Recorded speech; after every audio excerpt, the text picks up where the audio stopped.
Hello बच्चों, very good morning to all of you. Welcome to my channel interactive physics learning for NEET as well as IIT JEE.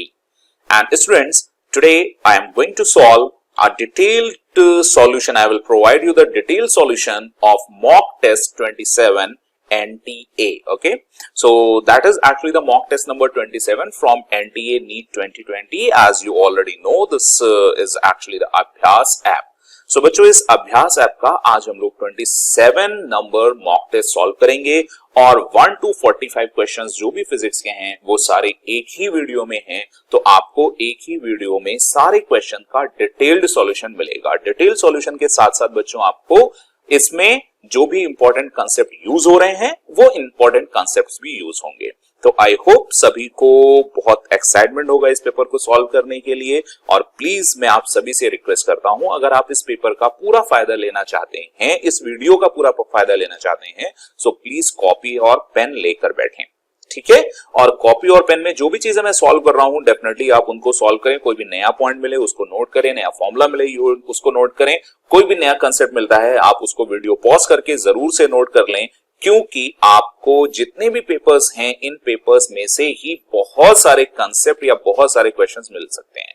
और हो सकता है कि NTA जितने भी मॉडल टेस्ट दे रहा है, मॉक टेस्ट दे रहा है, आपको सारे के सारे नीट में अगले आने वाले नीट पेपर में सारे के सारे क्वेश्चंस यहीं से मिले. तो इसलिए मैं आपसे रिक्वेस्ट कर रहा हूं बच्चों, जितने भी पेपर हैं उन सबको अच्छे से सॉल्व करिए और मैं तो आपको सारे पेपर का सॉल्यूशन प्रोवाइड कराऊंगा और वो भी डिटेल्ड सॉल्यूशन. ठीक है, डिटेल्ड सॉल्यूशन में इंपॉर्टेंट चीज ये है कि जो भी कंसेप्ट यूज हो रहा होगा, अगर मुझे लगेगा वो आपने नॉर्मली नहीं पढ़ा होगा, so definitely I will cover that concept explanation also in my video. Okay, so let's move on and once again very good more learning to all of you.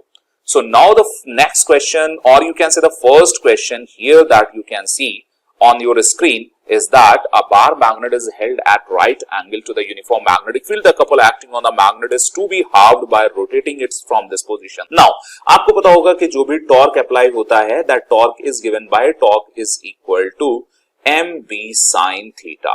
ठीक है, एंड इसमें बच्चों थीटा क्या होता है, चलिए हम जरा यहां पर इसको चेंज कर लेते हैं ताकि विजिबिलिटी आपकी बढ़ जाएगी.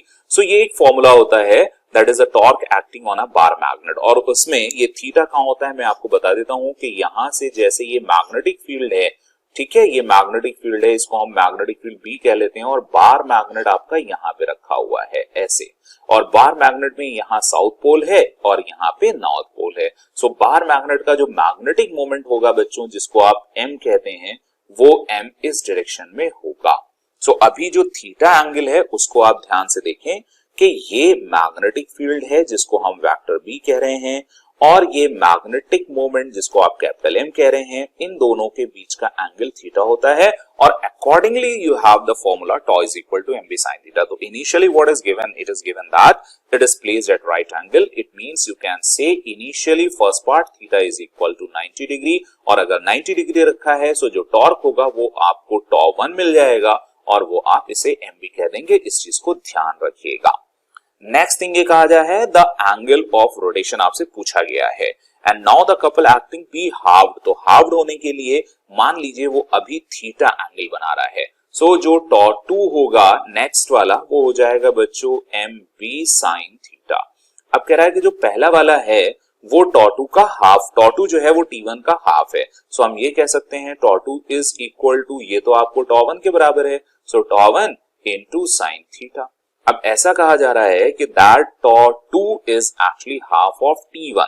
सो अगर हमें यहाँ पे हाफ ऑफ t1 लाना है, सो हाफ ऑफ t1 के लिए बच्चों sin थीटा को कितना होना पड़ेगा, sin थीटा को होना पड़ेगा 1/2, और अगर आप इसको देखेंगे तो थीटा की वैल्यू 30 होगी. अब इसमें की पॉइंट ये है बच्चों, अब जरा ध्यान से देखना, अगर आपको जैसे ही 30 वैल्यू मिलती है 30 डिग्री, तो आप खट से ऑप्शन में आपको नजर आ जाएगा, आप बेचैन होगे और 30 आंसर कर दोगे.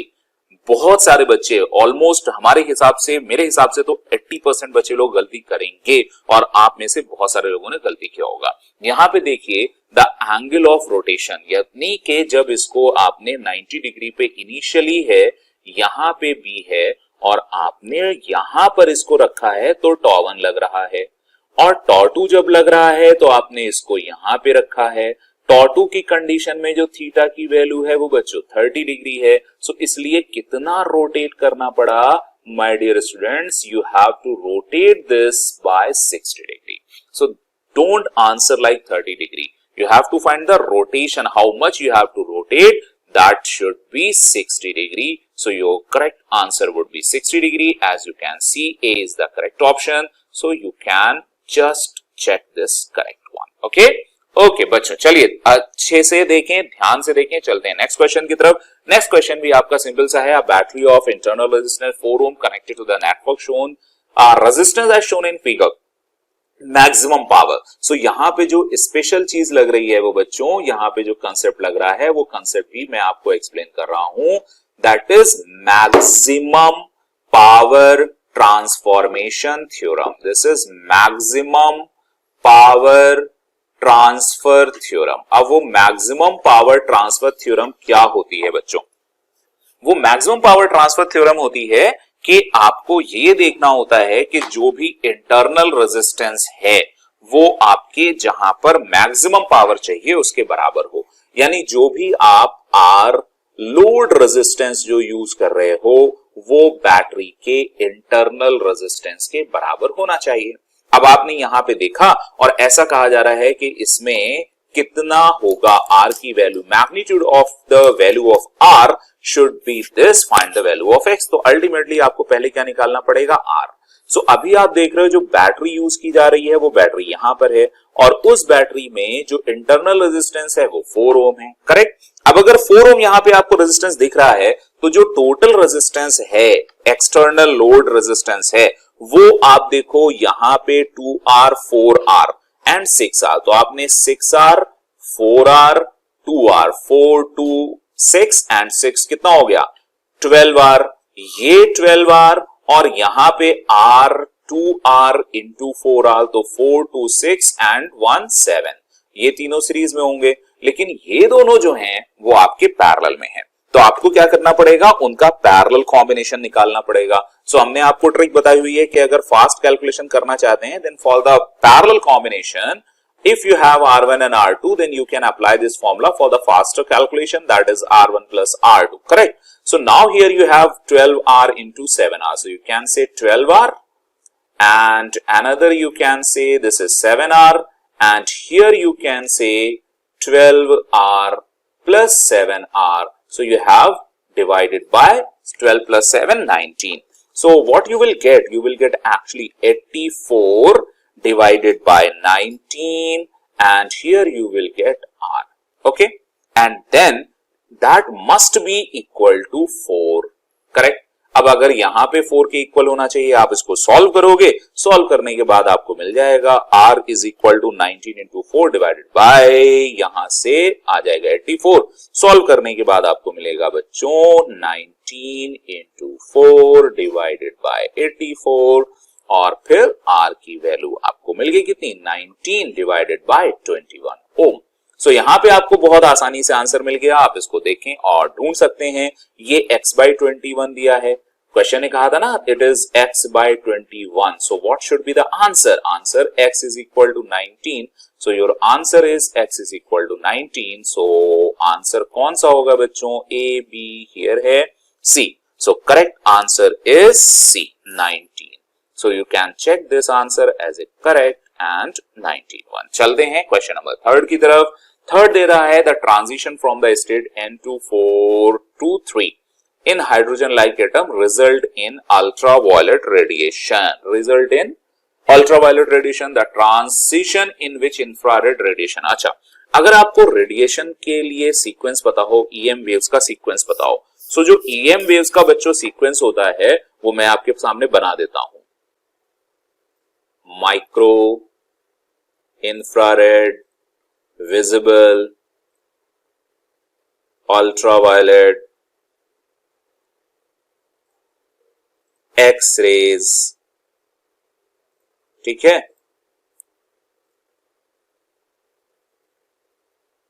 Gamma and then cosmic. अब इधर से क्या होता है, जो फ्रीक्वेंसी होती है वो इंक्रीज होती जाती है. यहां से फ्रीक्वेंसी इंक्रीज होती है और E इज इक्वल टू क्या होता है बच्चों, h न्यू। सो ये भी क्या होता जाता है, इंक्रीज। अब देखो ये कहा गया है 4 से 3 जा रहा है, वो कहां है, अल्ट्रावायलेट में। सो 4 से 3 जा रहा है, अल्ट्रावायलेट में मिला। अब पूछ रहा है इंफ्रारेड रेडिएशन कौन सा होगा, यानी इंफ्रारेड रेडिएशन ये है। अब अगर यहां पे इंफ्रारेड है तो आपको क्या करना है, आपको एनर्जी चाहिए लेस। अगर एनर्जी लेस चाहिए तो आपको पता है कि जैसे जैसे हम डिफरेंस में जाते हैं एनर्जी कम होती जाती है ट्रांजिशन की, राइट। जैसे यहाँ पे n इज इक्वल टू 1 है, n इज इक्वल टू 2 है, n इज इक्वल टू 3 है, n इज इक्वल टू 4 है, n इज इक्वल टू 5 है। सो देखो ये एनर्जी सबसे ज्यादा है, फिर ये एनर्जी उससे कम है, ये उससे कम है, ये सबसे कम है, डिफरेंस कम होता जाता है। सो अगर ये वाली अल्ट्रावायलेट आपको मिल रही है, क्योंकि क्वेश्चन कह रहा है कि 4 to 3 अल्ट्रावायलेट में पड़ रही है, सो 4 to 3 आप देखो ये डिफरेंस दिया हुआ है।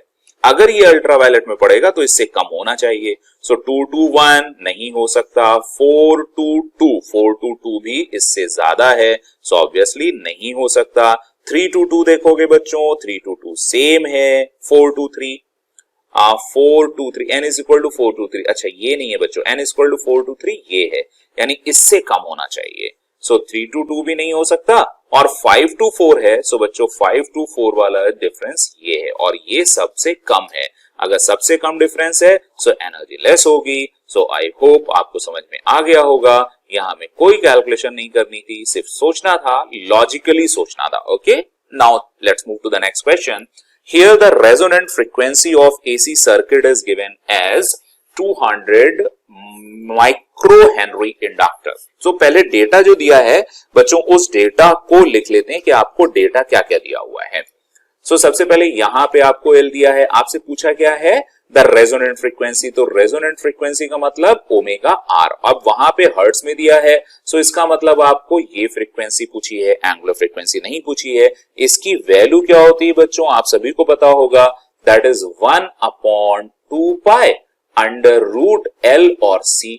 आपको L चाहिए, इंडक्टर की वैल्यू चाहिए, और कैपेसिटर की वैल्यू क्या है हमारे पास, यहां दिख रहा है कि कैपेसिटर की वैल्यू है, ये दिख रहा है इंडक्टर की वैल्यू है। सो ऑब्वियसली हम रेजोनेंट फ्रीक्वेंसी निकालने के लिए यहां पे वैल्यू रखेंगे, 1 करेंगे, 2 करेंगे, पाई करेंगे, अंडर रूट, और L की जो वैल्यू दी हुई है वो रख देंगे।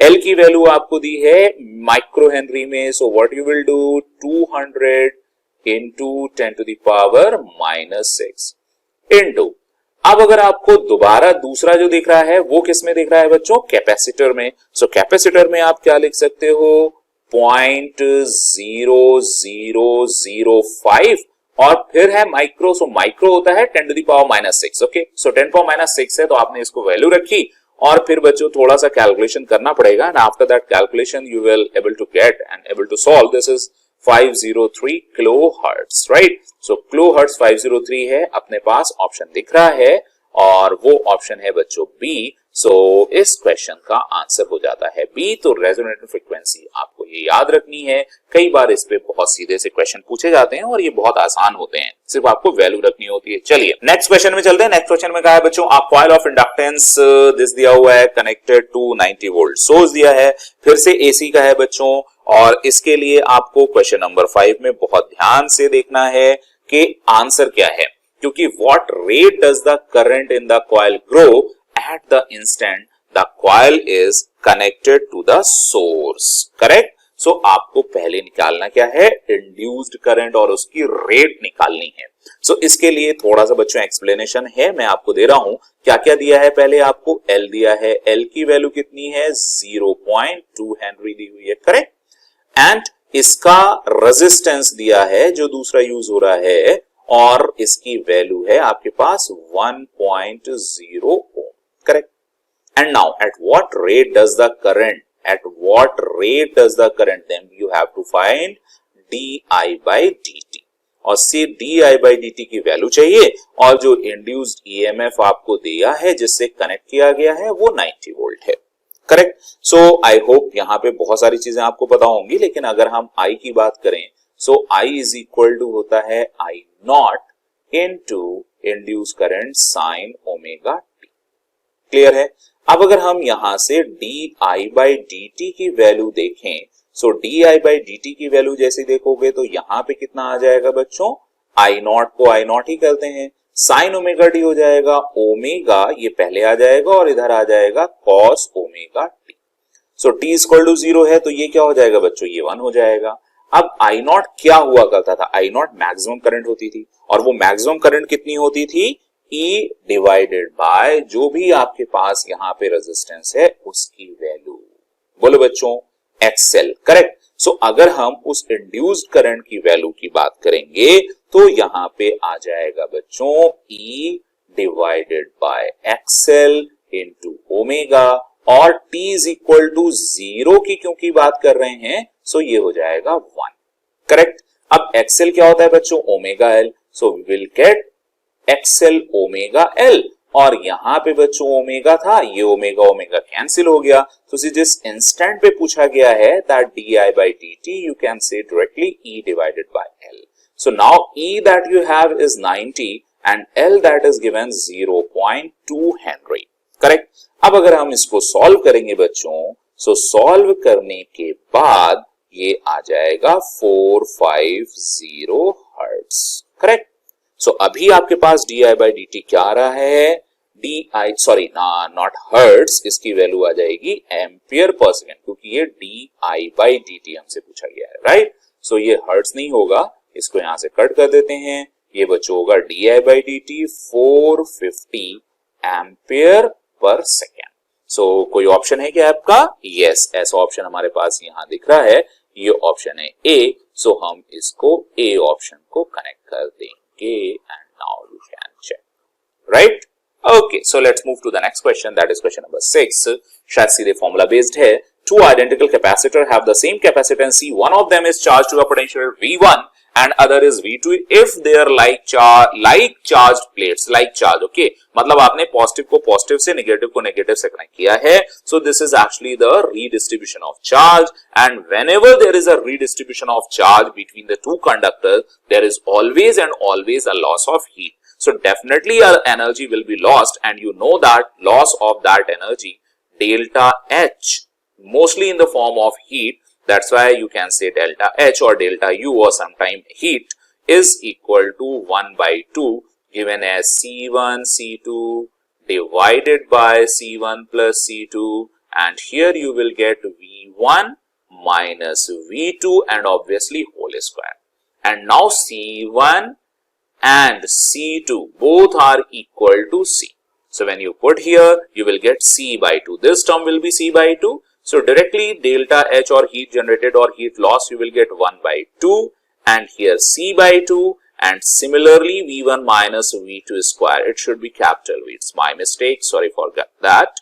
So that should be capital V. So now what you can say that delta H is equal to 1 by 4 C V1 minus V1 V2 the potential difference. So V1 minus V2, and it is square, so it will always be positive. So there is always a loss of heat, and now you can say the answer of this question would be 1 2 3 yeah 4, ठीक है। So इसका correct answer होगा बच्चों D.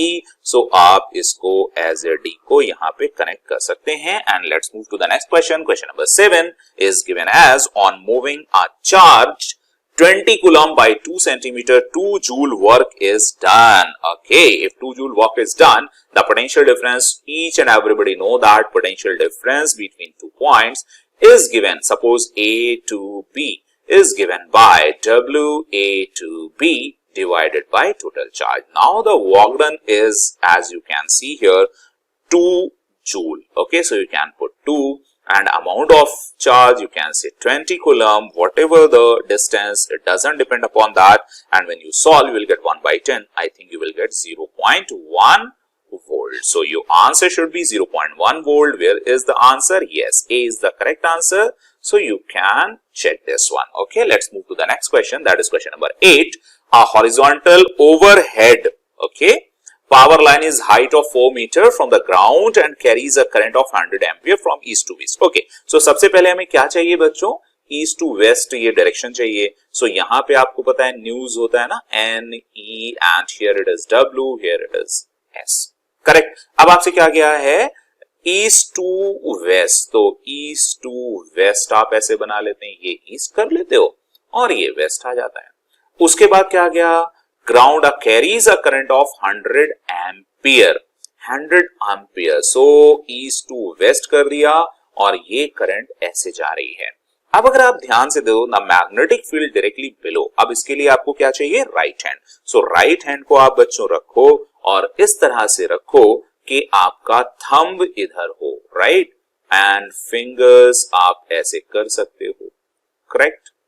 सो यहां से आपका हाथ आ जाएगा ऐसे, और फिर आप जब इसको नीचे की तरफ देखोगे, हाथ को यहां पे देखोगे, सो ये इधर आएगा इनवर्ड, और फिर यहां से देखोगे सो उसकी डायरेक्शन जो आएगी, जब इसके नीचे जाओगे, ऊपर देखोगे तो इधर आ जाएगा, नीचे देखोगे तो इधर आएगा, और ये डायरेक्शन कौन सी बच्चों, साउथ की। सो डायरेक्शन तो साउथ हो गई। अब आपके पास दो डायरेक्शन दी हैं, तो चलिए हमें एक बार कैलकुलेशन भी करना पड़ेगा साउथ में। सो उसके लिए बच्चों फॉर्मूला क्या होता है, आपको पता होगा, that magnetic field has very simple formula for infinite long wire, that is mu naught by 2 pi I divided by R.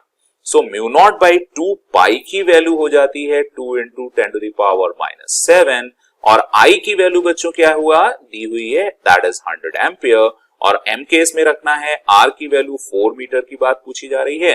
So obviously यहां से डिवाइड करोगे तो 25 आएगा, और 25 इंटू 2 करोगे तो यहाँ पे 50 आएगा, और 10 पावर माइनस 6 है, माइनस 7 है, सो इसमें 5 करेंगे तो 5 into 10 to the power minus 6 tesla, और डायरेक्शन हम लोग पहले देख चुके थे, डायरेक्शन क्या होगी, डायरेक्शन हो जाएगी साउथवर्ड। तो हम लोग इसको करेक्ट आंसर किसको लेंगे, yes, D is correct answer, so you can check this answer correct. Okay, so let's move to the next one. Next is question number 9, single choice. A magnetic needle is kept in a non-uniform magnetic field है बच्चों, तो उस पे net force भी लगेगा और net torque भी, क्योंकि नॉन यूनिफॉर्म है, टॉर्क तो लगना ही लगना है, नेट फोर्स इसलिए लगेगा क्योंकि F1 और F2 जो उसके दोनों एंड्स पे लगेंगे वो इक्वल नहीं होंगे। So a force and a torque also. So इस क्वेश्चन का आंसर बहुत टाइम नहीं लेगा और सीधे आप ए ऑप्शन को सीधे क्लिक कर सकते हैं। ओके, सो बच्चों इसका आंसर हो जाएगा ए। चलते हैं नेक्स्ट क्वेश्चन, क्वेश्चन नंबर 10 की तरफ। क्वेश्चन नंबर 10 भी थोड़ा सा देखने में बड़ा लग रहा है। Two identical conducting rods first connected independently to two vessels, one containing water 100 degree and other containing ice at 0 degree centigrade. Okay, in second case the rods are joined end to end, rods are joined end to end and connected to the same vessel. Okay, so let q1 and q2 gram per second be the rate of melting of ice. Okay, so q1 and q2 जो दिया है वो है ग्राम पर second, यानी ये dm/dt दी हुई है। ठीक है, अच्छा मेल्टिंग के लिए हीट कौन सी लगती है बच्चों, उसको आप बोलते हैं Q, और यहाँ M आ जाएगा, इधर आ जाएगा L, लेटेंट हीट। सो जब हम इसको dq/dt करेंगे सो ये आ जाएगा dm/dt, क्योंकि मास चेंज होगा, L तो कांस्टेंट है, तो यहां पर आ जाएगा इनटू L। अब हमें इसको कंपेयर करना है। सो यहां पे आप देखो कि अगर हम dm/dt की वैल्यू लेते हैं, सो वैल्यू क्या हो जाएगी बच्चों, dq/dt यहां से है, सो 1/L टाइम्स ऑफ dq/dt। अच्छा, अब जो रेट ऑफ हीट फ्लो है वो कहां है और किसके प्रोपोर्शनल है, उसको हम लोग देखेंगे।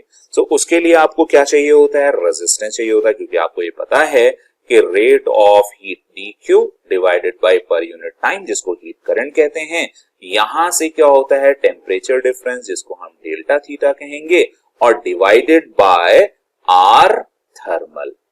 ठीक है, ये कहां से हम लोग ने निकाला, ये इलेक्ट्रिक करंट से। इलेक्ट्रिक करंट जैसे होती है ना, electric current dq/dt is equal to delta v by R. यहां पे इलेक्ट्रिकल रेजिस्टेंस होता है बच्चों, यहां पे थर्मल रेजिस्टेंस हो जाएगा। बच्चों समझ में आ रहा है? ओके, अब थर्मल रेजिस्टेंस वैसे होता है रो L बाय A, यहां पर K के टर्म्स में होगा।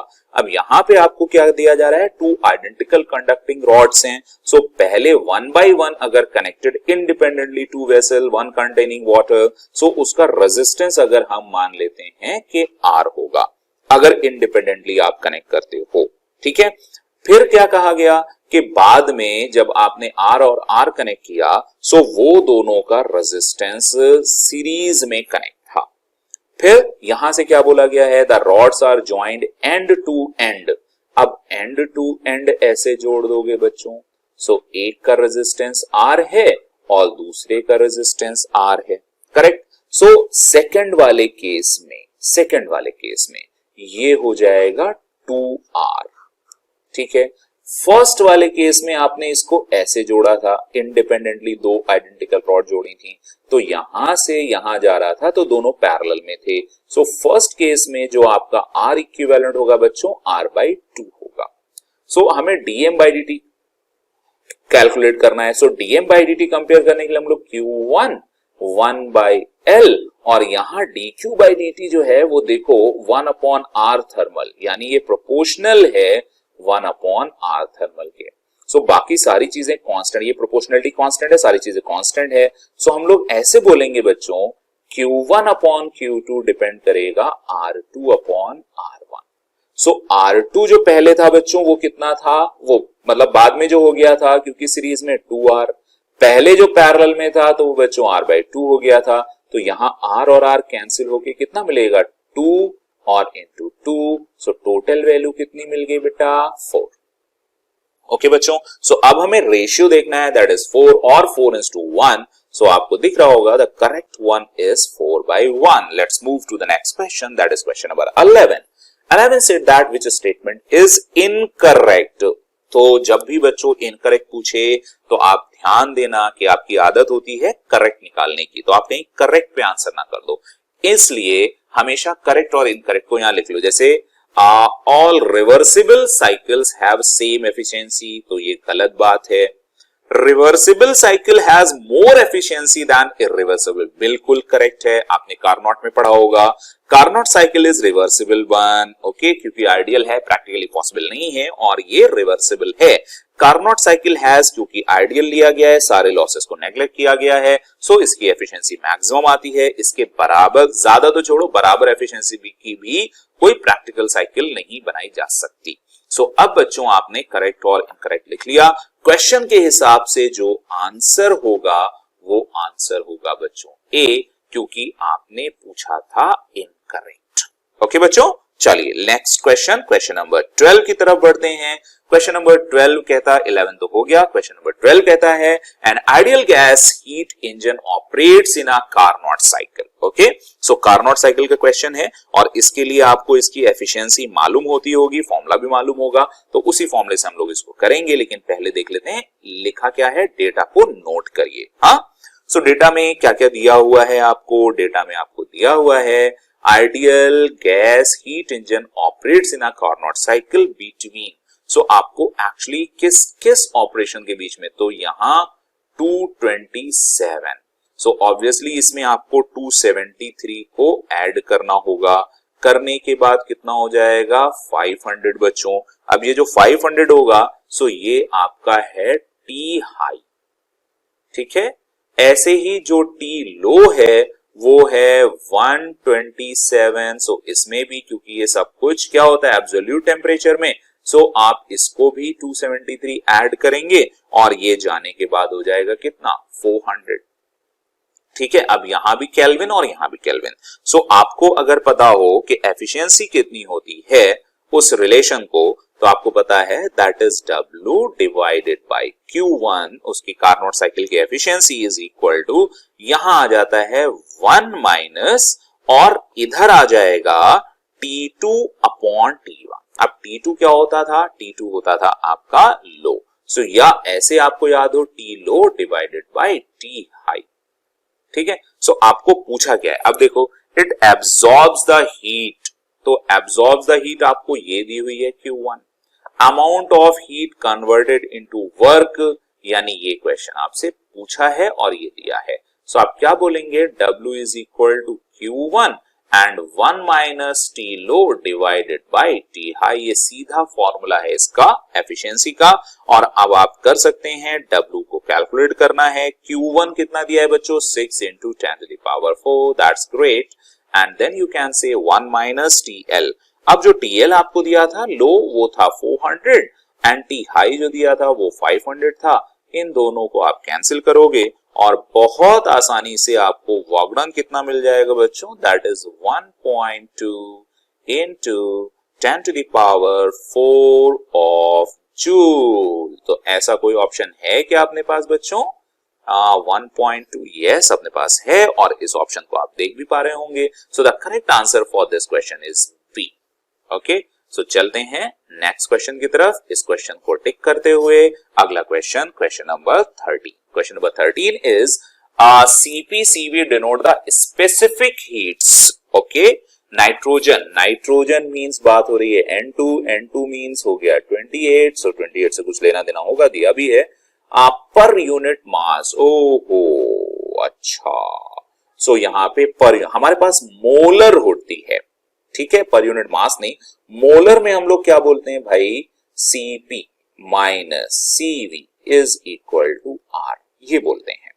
अब अगर आपके पास मोलर नहीं है, सो पर यूनिट मास है, सो पर यूनिट मास के लिए आप क्या कर सकते हो बच्चों, यहां से आप per unit mass into moles, ठीक है, सो यहां लिख सकते हो, मोलर के टर्म्स में लिख सकते हो बच्चों 28 इंटू Cp। अब ये Cp तो डैश कर लो बच्चों, ये Cp जो आपको यहां दी है, माइनस यहां भी 28 और ये Cv is equal to R। तो आपको दिख रहा होगा जैसा दिया है, तो Cp minus Cv is equal to R by 28। I hope first is the correct answer and you all are agree on that. So let's move to the next question, that is question number 14. Question number 14 says that, 14 says that at what temperature RMS speed of air molecule is double that at NTP। So पहले हमें RMS speed को देखना होगा, temperature पे dependency है, yes, RMS speed की जो value होती है that is under root gamma RT by M। So gamma RT by M, तो अगर हम टेम्परेचर के साथ देखें सो रूट T के प्रोपोर्शनल है।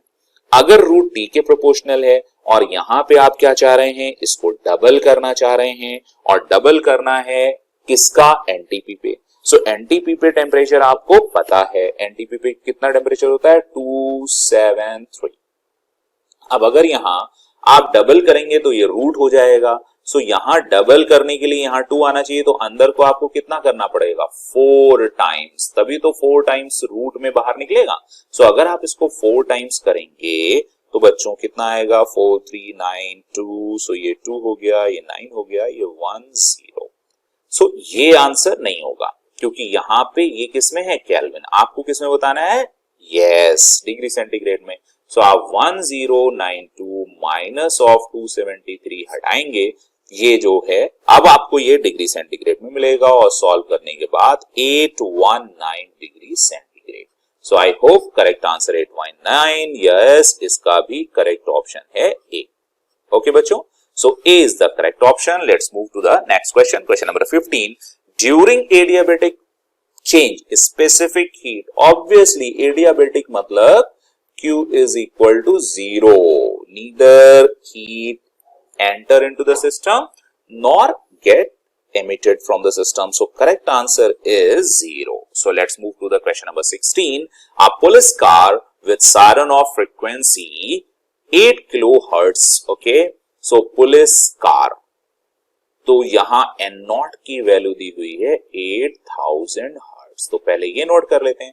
उसके बाद क्या गया है, moving with uniform velocity, okay, और ध्यान रखना बच्चों ये किलोमीटर पर आवर में दिया है, so velocity of police car is equal to 36 into 5/18 से मल्टीप्लाई कर दीजिए, तो आपको मिल जाएगा 10 मीटर पर सेकेंड, करेक्ट, गुड।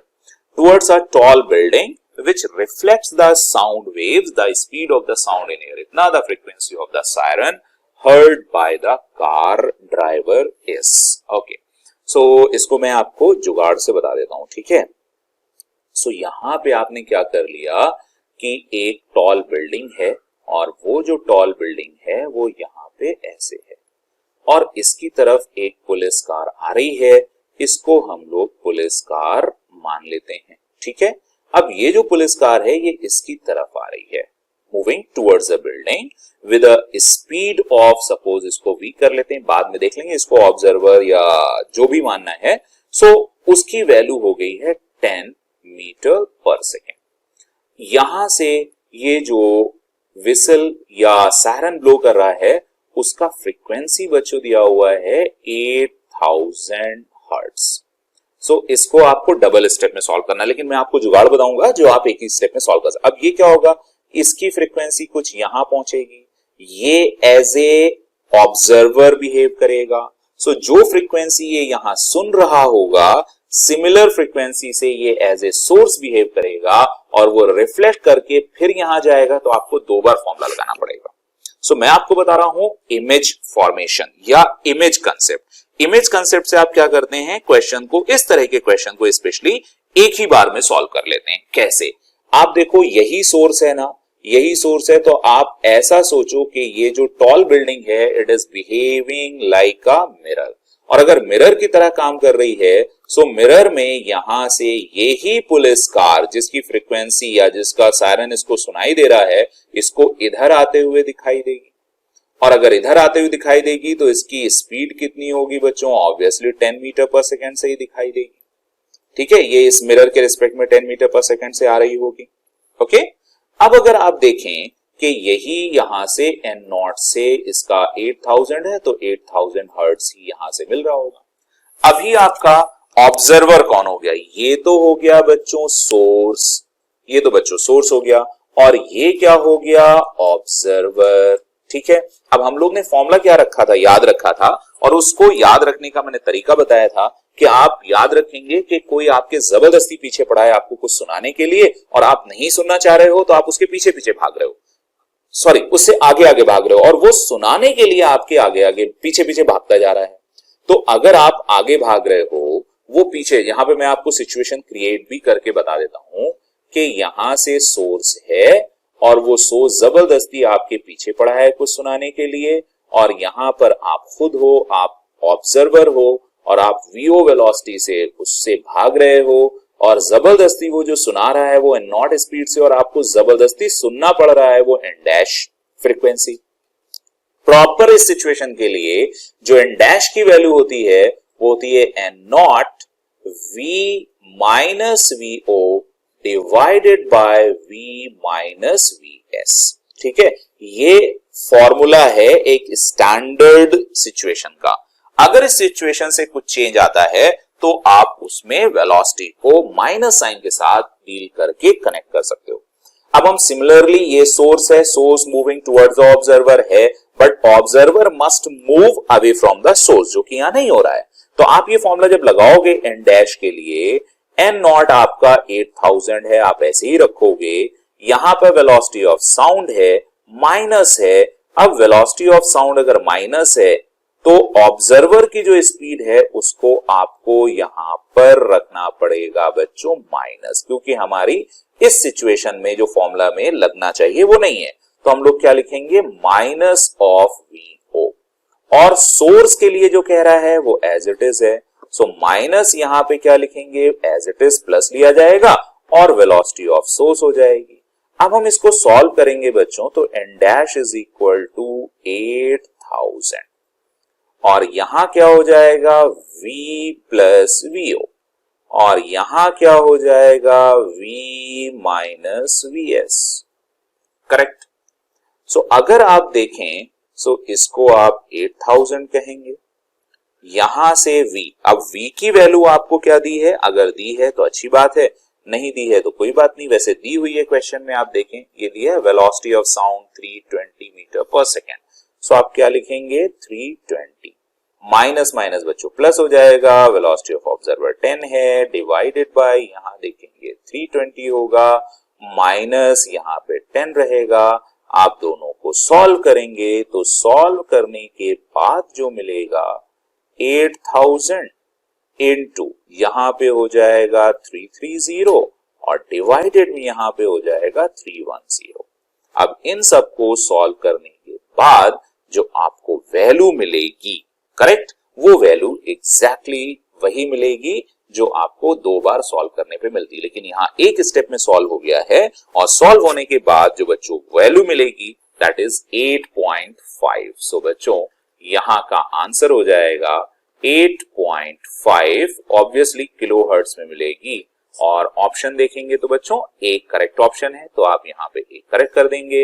इस कंसेप्ट को सीख लेना बच्चों, इसको मिरर कंसेप्ट बोलते हैं। तो जब भी रिफ्लेक्शन होता है तो आपको 2 बार क्वेश्चन को सॉल्व करने की जरूरत नहीं होती है, एक बार में हो जाता है। चलिए next question is question number 17। A body moving in a straight line with constant acceleration covers a distance a and b in successive equal time interval. ये नहीं बोला है रेस्ट से स्टार्ट कर रहा है। सो चलो चल रहे हैं, एक्सीलरेशन ऑफ द बॉडी पूछा गया है, तो यहां पे a डिस्टेंस है मान लेते हैं। यहां पे इसकी वेलोसिटी जो थी वो u थी and in a line with constant acceleration. So acceleration हमने प्लस a माना हुआ है। हाँ, क्योंकि a और भी जगह दिया तो हम डैश मान लेते हैं, क्योंकि यहाँ पे a और b 2 जगह पे दिया हुआ है। ओके, एंड यहाँ पे आप देख रहे हो a body moving in a straight line with constant acceleration covers distances a b in successive equal interval of t। तो यहाँ पे भी t टाइम हो गया। अब जो डिस्टेंस ट्रेवल की है बच्चों वो कितनी की है a, फिर यहाँ पे कुछ वेलोसिटी हो जाएगी उसकी सपोज v, फिर इक्वल टाइम इंटरवल में उसी एक्सीलरेशन के साथ जो भी डिस्टेंस कवर होगी वो कितनी कवर हो रही है b। ये इंफॉर्मेशन है, इससे आपको कैलकुलेशन करना है। तो आपको पता है s, यहां पे इसकी वेलोसिटी है v, तो हम क्या लिख सकते हैं s is equal to ut plus half at square, जैसे लिखा। तो अब s कितना है बच्चों यहां पर b, और u कितना दिया है वो है ये v, तो हमने यहां v लिख लिया, और ये टाइम t हो गया प्लस 1/2। एक्सीलरेशन कितना दिया है a डैश, तो हमने यहाँ a डैश लिखा क्योंकि डिफरेंशिएट भी करना होगा t स्क्वायर। अब जो ये v की वैल्यू है इसको हम b रहने देते हैं। v भी तो इसने अचीव की थी, यहां से इनिशियल वेलोसिटी u थी और u अपने पास नहीं है, तो उसको हमें एलिमिनेट करना होगा, वो कर लेंगे। अब यहां से देखो v की जगह क्या लिखा u प्लस a डैश, और सेम टाइम लगा था t इंटू t, और यहां हो गया half a dash t square. So b is equal to u into t, plus यहां से आप मल्टीप्लाई करोगे a dash t square, plus यहां से करोगे a dash t square divided by 2। दोनों को सॉल्व करने पर जो आपको कैपिटल A की वैल्यू यहां से क्या है a डैश निकालना है। सो इधर क्या हो जाएगा b is equal to ut and plus 2, और यहां आ जाएगा 3a dash t square divided by 2। Correct. अब आपको वैल्यू किसकी निकालनी है, वैल्यू यहां से निकालनी है, क्योंकि ये डिस्टेंस भी एक ट्रेवल चला था। सो a डिस्टेंस यहां था, उसको कैसे लिखेंगे, again s is equal to ut plus half a dash t square. अब ये जो a डैश है, ये जो डिस्टेंस है वो कितनी थी पहले पार्ट में a, तो आप क्या लिखोगे a is equal to ut plus half a dash t square. Correct. अब जो half a dash t square है वो यहां से आप लिख सकते हो। तो अभी क्या किया, इसको लिख लेते हैं a minus ut is equal to half a dash t square. So अगर आप इसको थोड़ी देर के लिए भूल भी जाओ तो आप a dash t square by 2, इसको आप क्या लिख सकते हो बच्चों b। देखो जैसे यहां पे मैंने लिखा a minus ut is equal to, अब जो यहां पे वैल्यू दी है बच्चों half a dash t square, तो half a dash t square की वैल्यू हमने यहां से निकाल ली, तो यह आ जाएगा b minus ut minus a dash t square. अब यहां पे आप देखो ये माइनस ut इधर भी है और माइनस ut यहां पर भी है। अब इधर इसको लाओ तो ये हो जाएगा a minus b is equal to a dash t square. a dash निकालना था, so a minus b divided by t square, right. So a minus b divided by t square कहीं है option, a minus b divided by t square, yes B, correct.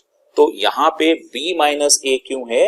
b minus ए इसलिए है क्योंकि यहां से अगर आप देखोगे एक्सीलरेशन ऑफ द बॉडी, और इधर हम लोग ने हाफ ए डैश, क्योंकि ये जब इधर लाओगे तो क्या हो जाएगा माइनस यू टी और माइनस ए डैश टी स्क्वायर।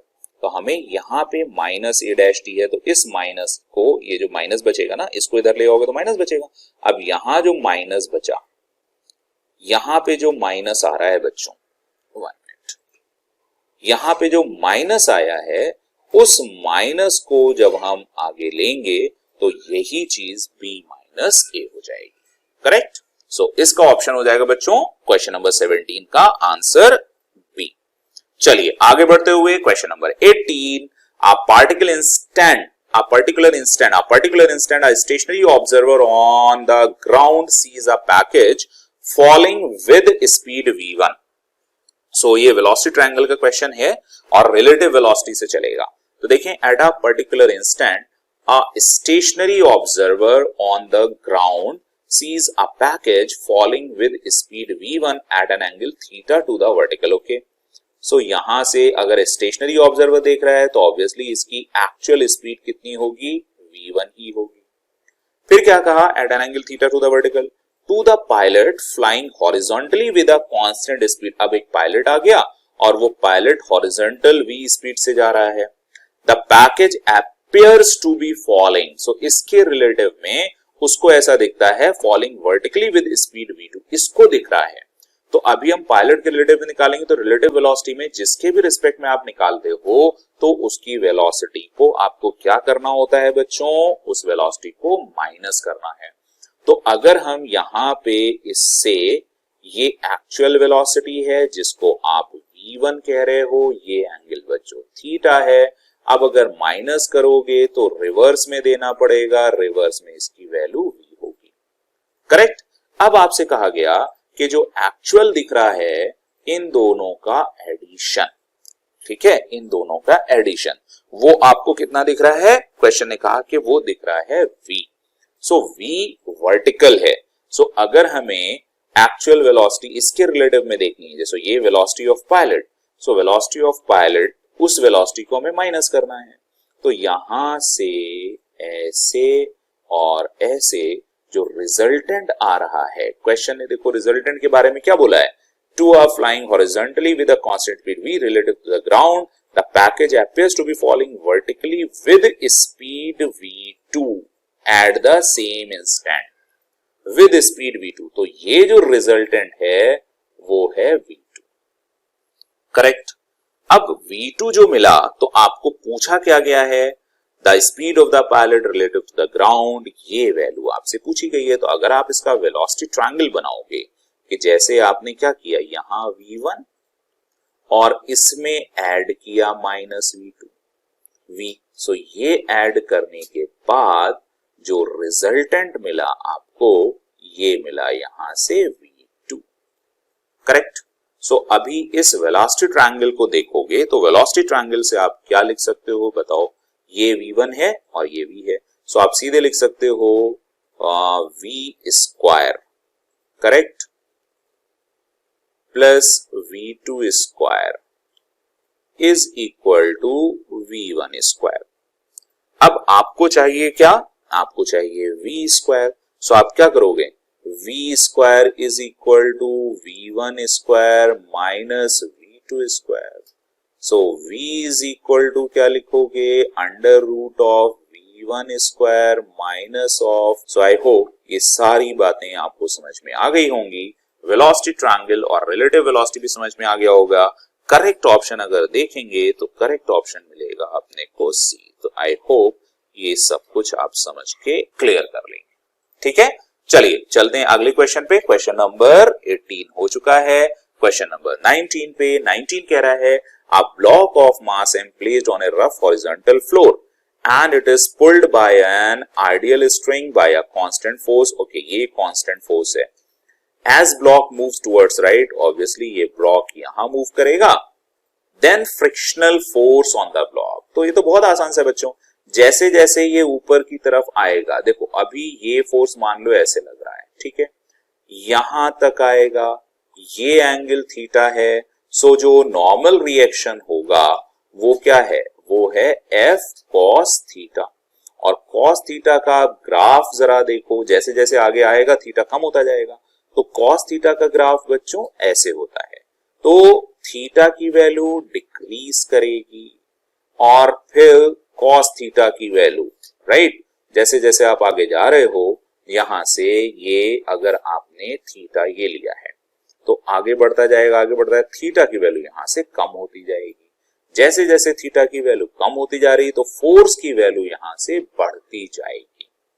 ठीक है, तो नॉर्मल रिएक्शन, इसमें जो सपोर्ट है वो बढ़ेगा, क्योंकि नॉर्मल रिएक्शन, नॉर्मल जो फोर्स लग रहा है उसको अगर हम आपसे देखें तो टोटल नॉर्मल हम बैलेंस करने की बात करें तो यहां से बच्चों हो जाएगा एक आपका mg और एक इधर लगेगा यहां नॉर्मल रिएक्शन और एक इसका कंपोनेंट हो जाएगा f cos theta.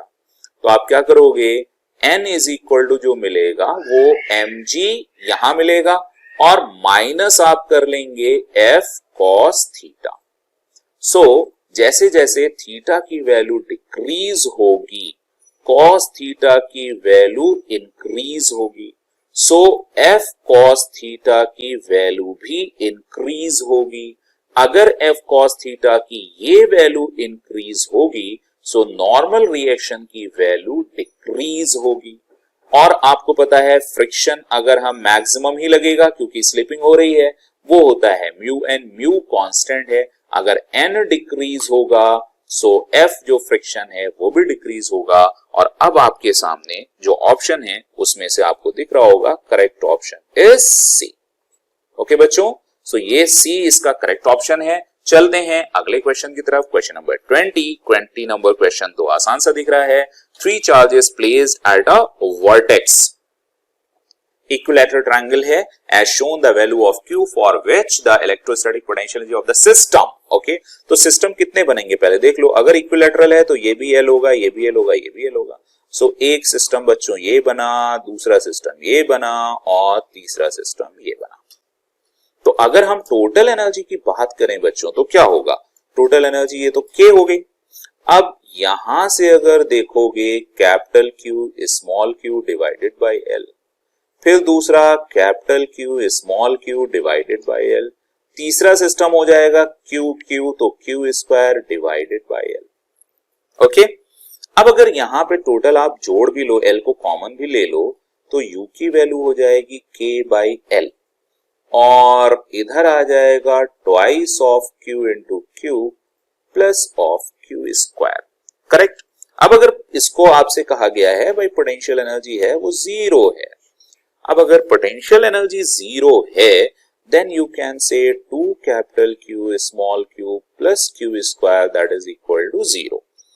Now if this is 0, so when you solve then you will get minus Q, so capital Q is equal to बच्चों क्या मिलेगा, पहले तो यहीं पे रहने दो 2 small q capital Q minus Q square। अब इस Q को हम यहां से क्या कैंसिल करेंगे, so capital की वैल्यू आ जाएगी minus Q by 2। अब ये माइनस Q बाई 2 जो वैल्यू आ रही है तो यहां पे yes D is the correct option. I hope everybody got it, D is the correct one. So let's move to the next question 21 पे चलते हैं। 21 देखो क्या कह रहा है, फोर्स वेक्टर में दिया है, makes a body move on a rough plane, velocity दी हुई है, द पावर। सो पावर का तो फॉर्मूला बेटा वेक्टर का बहुत आसान है, that is F dot V। तो ये तो बहुत ही लल्लू सा क्वेश्चन है, फ्री के मार्क्स मिल जाएंगे इसमें। फोर्स की वैल्यू हम लोग लिखते हैं 7I कैप, राइट, फिर इसको लिखेंगे 6 ऑफ K कैप एंड यहां पे डॉट प्रोडक्ट लगाएंगे, ये हो जाएगा 3J cap plus of 4K cap. Now you can solve it very easily, that power you will gate 7 into 3, so here 21 plus 6 into 4 24, correct। सो 24 अब यहां पे अच्छा J K है, ओ हो ये है भाई, देखो यहां I है लेकिन यहां नहीं है, यहां 3J कैप है तो ये नहीं होगा, ये बच्चों गलती होगी आपसे, इसलिए इसको ध्यान रखना, क्योंकि इधर है I यहां I नहीं है, इधर है J यहां J नहीं है, तो ये 21 नहीं होगा, तो सिर्फ और सिर्फ 24 होगा। होगा. So P is equal to only and only 24 watt. वैसे देखने में आसान लग रहा था, लेकिन जे कैप ने और के कैप ने थोड़ा सा इसको अच्छा बना दिया. चलते हैं अगले क्वेश्चन की तरफ. क्वेश्चन नंबर, इस क्वेश्चन का आंसर बच्चों क्या होगा? 24 का ए. ठीक है, अगला क्वेश्चन देखते हैं. Question number 22. Two bodies 6 and 4 masses दिए हुए हैं. Their velocities this and this, then velocity of their centre of mass. तो सेंटर ऑफ मास के वेलोसिटी का फॉर्मूला होता है सीधे सीधे बच्चों, और क्योंकि वेक्टर है तो आपको वेक्टर फॉर्म में रखना है. So VCM is equal to M1 V1 vector plus M2 V2 vector, correct, and then M1 plus M2. तो M1 प्लस M2, पहले हम VCM यहां लिखते हैं. 1 अपॉन M1 प्लस M2 को पहले ही यहां लिख लेते हैं 10. अब यहां M1 जो बचा है उसको 6 लिखा, और जो V1 बचा है उसको हमने लिखा 5I cap minus 2J cap plus 10K cap, correct. और यहां पे प्लस M2 की जो वैल्यू है वो है 4, और इधर रख लिया 10I cap minus twice of J cap and plus 5 of, okay. So अब हम VCM को क्या लिख सकते हैं? 1/10. अब इसको आप सॉल्व करेंगे तो सॉल्व करने पर थोड़ा सा I कैप और J कैप को देखना पड़ेगा. चलो देख लेते हैं. 30I यहां से मिलेगा बच्चों और 40I यहां से मिलेगा. सो I कितना हो गया बच्चों? 70I cap. फिर देखो minus 12J cap minus 8K cap, तो माइनस 20J कैप यहां मिल गया. फिर K कैप में 10K कैप, और ये भी देखो प्लस में है तो प्लस का मिलेगा. 10 इंटू 5 कितना हो जाएगा? ओके सॉरी, 10 इंटू 5 नहीं, यहाँ 6 इंटू 10 60, और यहाँ 20. सो ये आ जाएगा बच्चों 80K कैप, करेक्ट. अभी ये 10 से डिवाइड कर दो. सो VCM, और ऑब्वियसली बच्चों ये सब वेक्टर फॉर्म में है, तो we should write the vector here also.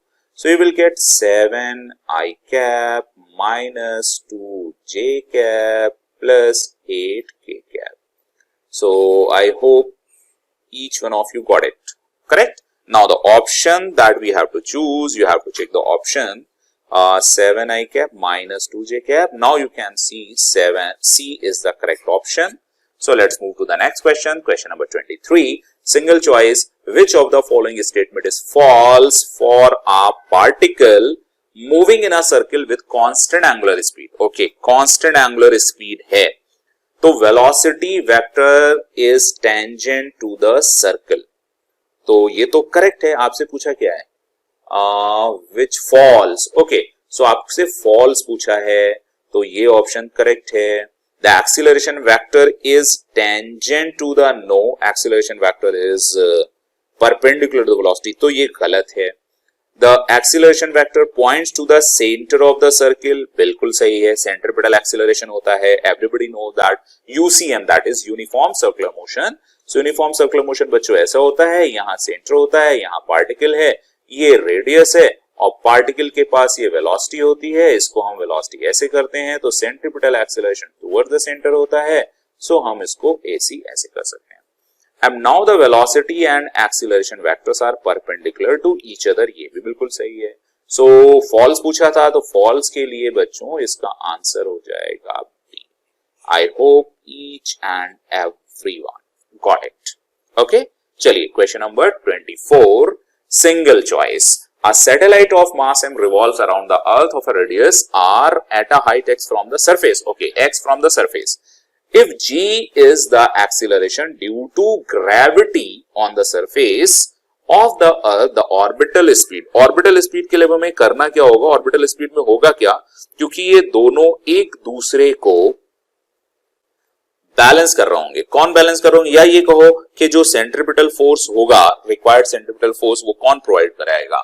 वो आपका जो ग्रेविटेशनल अट्रैक्शन है. सो रिक्वायर्ड सेंट्रिपिटल फोर्स होगा कितना? F centripetal provided by F gravitation, m mass, velocity v, orbital speed, so mv square upon radius, क्योंकि सरफेस से x height पे है, radius of earth plus x ऐसे कह लेते हैं. अब यहाँ पे ग्रेविटेशनल फोर्स कितना होगा बच्चों? Capital G mass of the earth into small m divided by re plus x, ये उसकी रेडियस हो गई. एंड देन आप इसका स्क्वायर कर लेंगे। सो यहां से हम इसको इससे स्क्वायर से कैंसिल, एम से एम से कैंसिल कर देते हैं। सो वी नॉट स्क्वायर आ गया। अब हमें चूंकि जी में चाहिए, अब कैपिटल जी और स्मॉल जी में रिलेशन क्या है आपको पता होगा, G R E square is equal to capital G M E. So capital G M E को हम यहां लिख सकते हैं स्मॉल जी आर ई स्क्वायर, और यहां पे बच्चों क्या हो जाएगा R E plus X. R E क्यों लिखा मैंने, that is radius of earth. So अभी आपको रेडियस ऑफ अर्थ जो है क्वेश्चन ने वो कैपिटल आर दी है, तो हम कैपिटल आर के फॉर्म में इसको ढूंढ लेते हैं। यहां स्क्वायर है तो इधर रूट चढ़ जाएगा, रूट चढ़ेगा, सो वी नॉट की वैल्यू आएगी under root of small ji R E upon R E plus x. ठीक है, ये आर ई प्लस एक्स है। अब यहां पे इसका स्क्वायर है। अब जो ऑप्शन आपको दिख रहा है करेक्ट इसके हिसाब से, वो करेक्ट ऑप्शन है डी। सो इस क्वेश्चन का करेक्ट ऑप्शन हो जाता है डी। चलते हैं अगले क्वेश्चन की तरफ। अगला क्वेश्चन है question number 25। The time period of a satellite of earth is 5 hours if separation between the earth and satellite is increased to 4 times। 4 times। अच्छा, सो इसके लिए आपको पता होगा Kepler's law, T square is proportional to R cube. Correct. So इसी हिसाब से हम लोग यहां पे क्या करते हैं कि टी प्रोपोर्शनल टू आर की पावर 3/2। अभी आपने क्या किया है, इसको 4 टाइम्स किया है। सो आर डैश को आप जब 4 टाइम्स करोगे 4 आर, तो क्या हो जाएगा आर डैश का पावर 3/2। सो ये हो जाएगा 4 आर की पावर 3/2। सो इधर हम लोग करेंगे 2 स्क्वायर की पावर 3/2, और यहां आर क्यूब तो वैसे ही आ जाएगा पावर 3/2।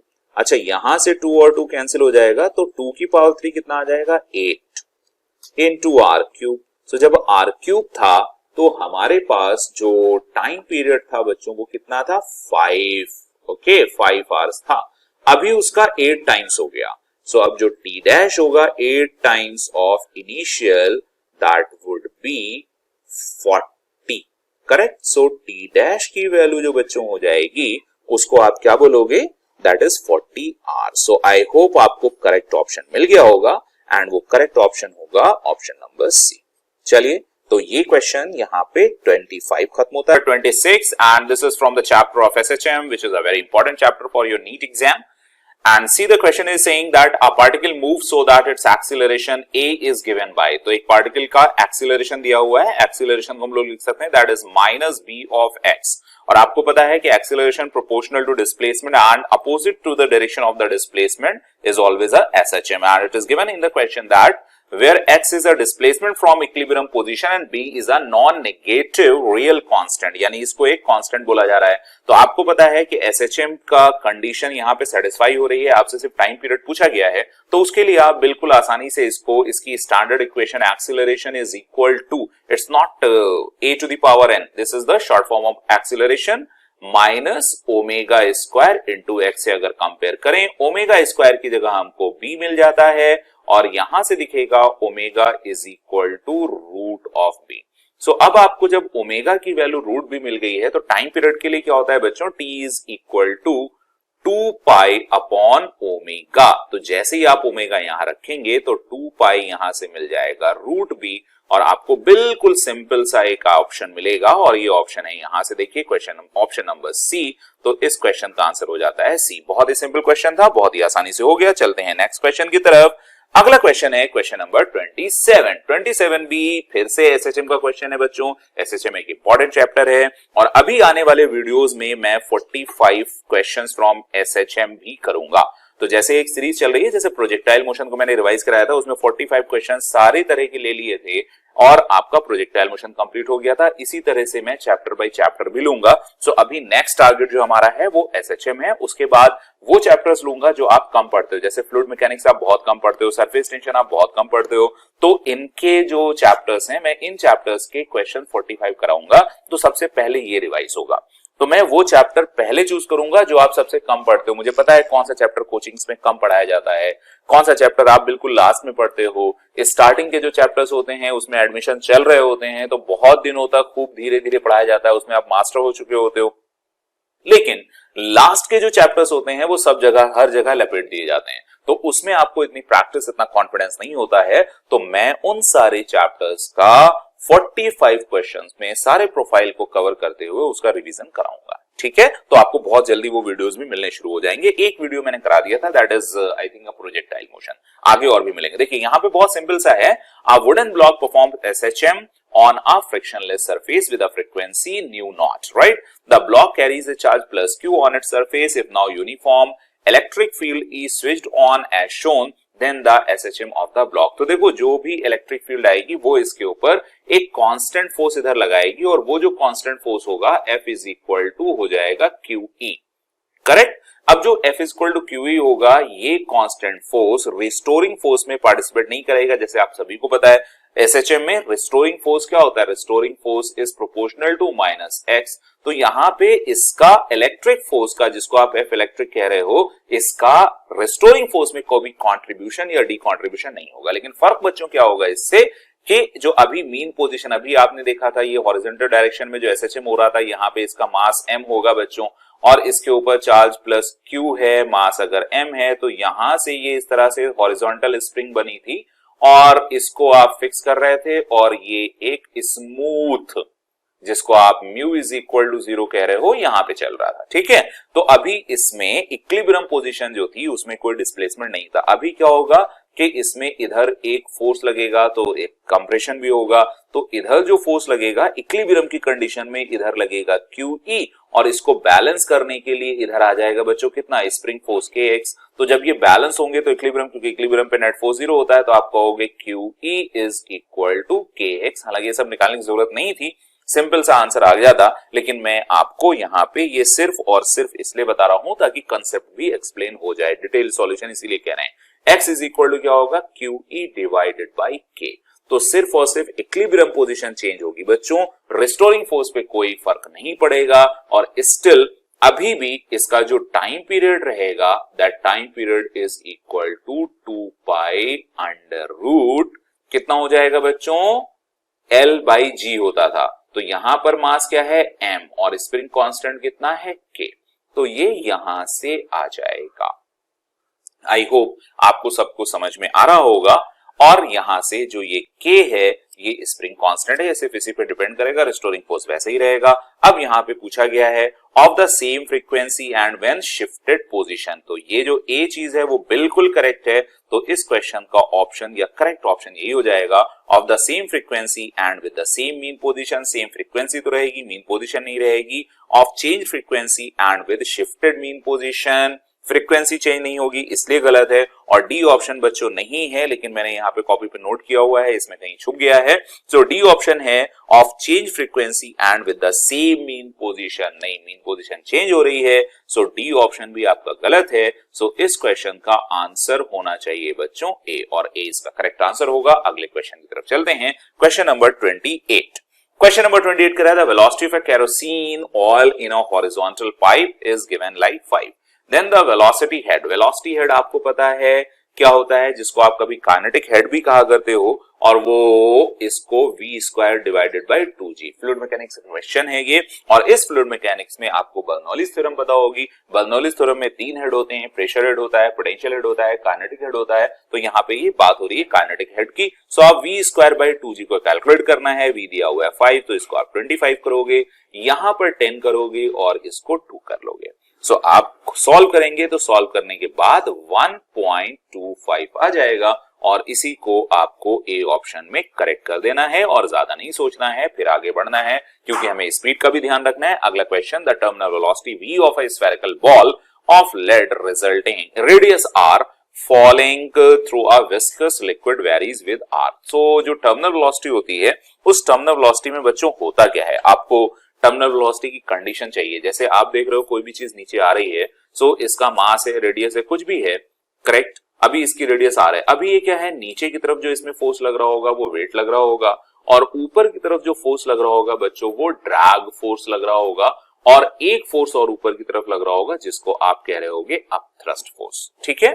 सो शुरुआत में क्या होता है, ड्रैग फोर्स आप स्टोक्स लॉ से पता है, drag force is equal to होता है 6 पाई, मैं पूरा डेरिवेशन ही कर दे रहा हूं बेटा, 6 पाई नीटा आरवी, जिससे आपको एक कंसेप्ट समझ में आ जाए जिन्होंने नहीं पढ़ा हुआ है। सो जैसे जैसे बॉल नीचे आती जाएगी वैसे वैसे जो v की वैल्यू है, अगर इसकी वेलोसिटी v है नीचे, वो बढ़ती जाएगी, क्योंकि शुरुआत में W और ज्यादा होगा F अपथ्रस्ट और ड्रैग से, लेकिन फिर ड्रैग बढ़ता जाएगा और एक कंडीशन आएगी जब इसकी वेलोसिटी कांस्टेंट होगी, यानी बढ़ना बंद हो जाएगी, एक्सीलरेशन 0 हो जाएगा, उसको हम लोग बोलते हैं बच्चों टर्मिनल स्पीड, राइट। सो वो टर्मिनल स्पीड कब होती है? जब नेट फोर्स 0 होता है, नेट फोर्स 0 होता है, एक्सीलरेशन 0 होता है और वेलोसिटी कांस्टेंट होती है। कब होती है? जब ये दोनों चीजें जो होती हैं, F अपथ्रस्ट और यहां से जो ड्रैग फोर्स है, ये दोनों मिलके इसके वेट को बैलेंस कर लेते हैं, ठीक है। अब आपको यहां पे पूछा गया है आर पे कैसे डिपेंड करे, तो हम अपथ्रस्ट की वैल्यू बात कर लेते हैं। तो मान लीजिए जिस लिक्विड में है उसकी डेंसिटी है D1 और इस मटेरियल जिसकी बॉल है उसकी डेंसिटी है D2।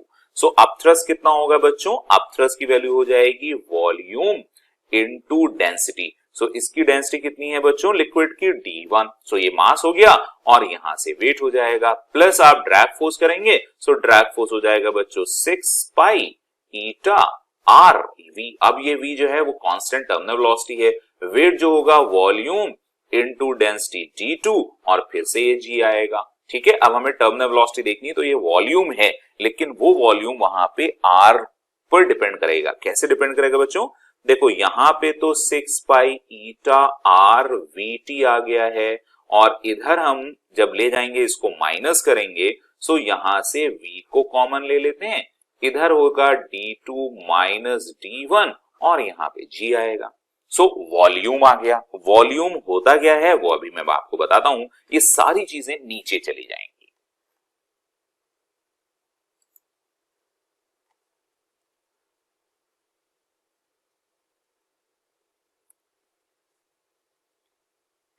तो बच्चों ये सारी चीजें जो हैं नीचे चली जाएंगी। तो अब आप Vt को क्या लिख सकते हो? Terminal velocity is equal to volume लिख लोगे 4/3 पाई स्मॉल आर, रेडियस है, हम रेडियस यहां पे कैपिटल आर दिया, हमने स्मॉल आर लिया इसलिए स्मॉल आर लिख रहे हैं, आर क्यूब।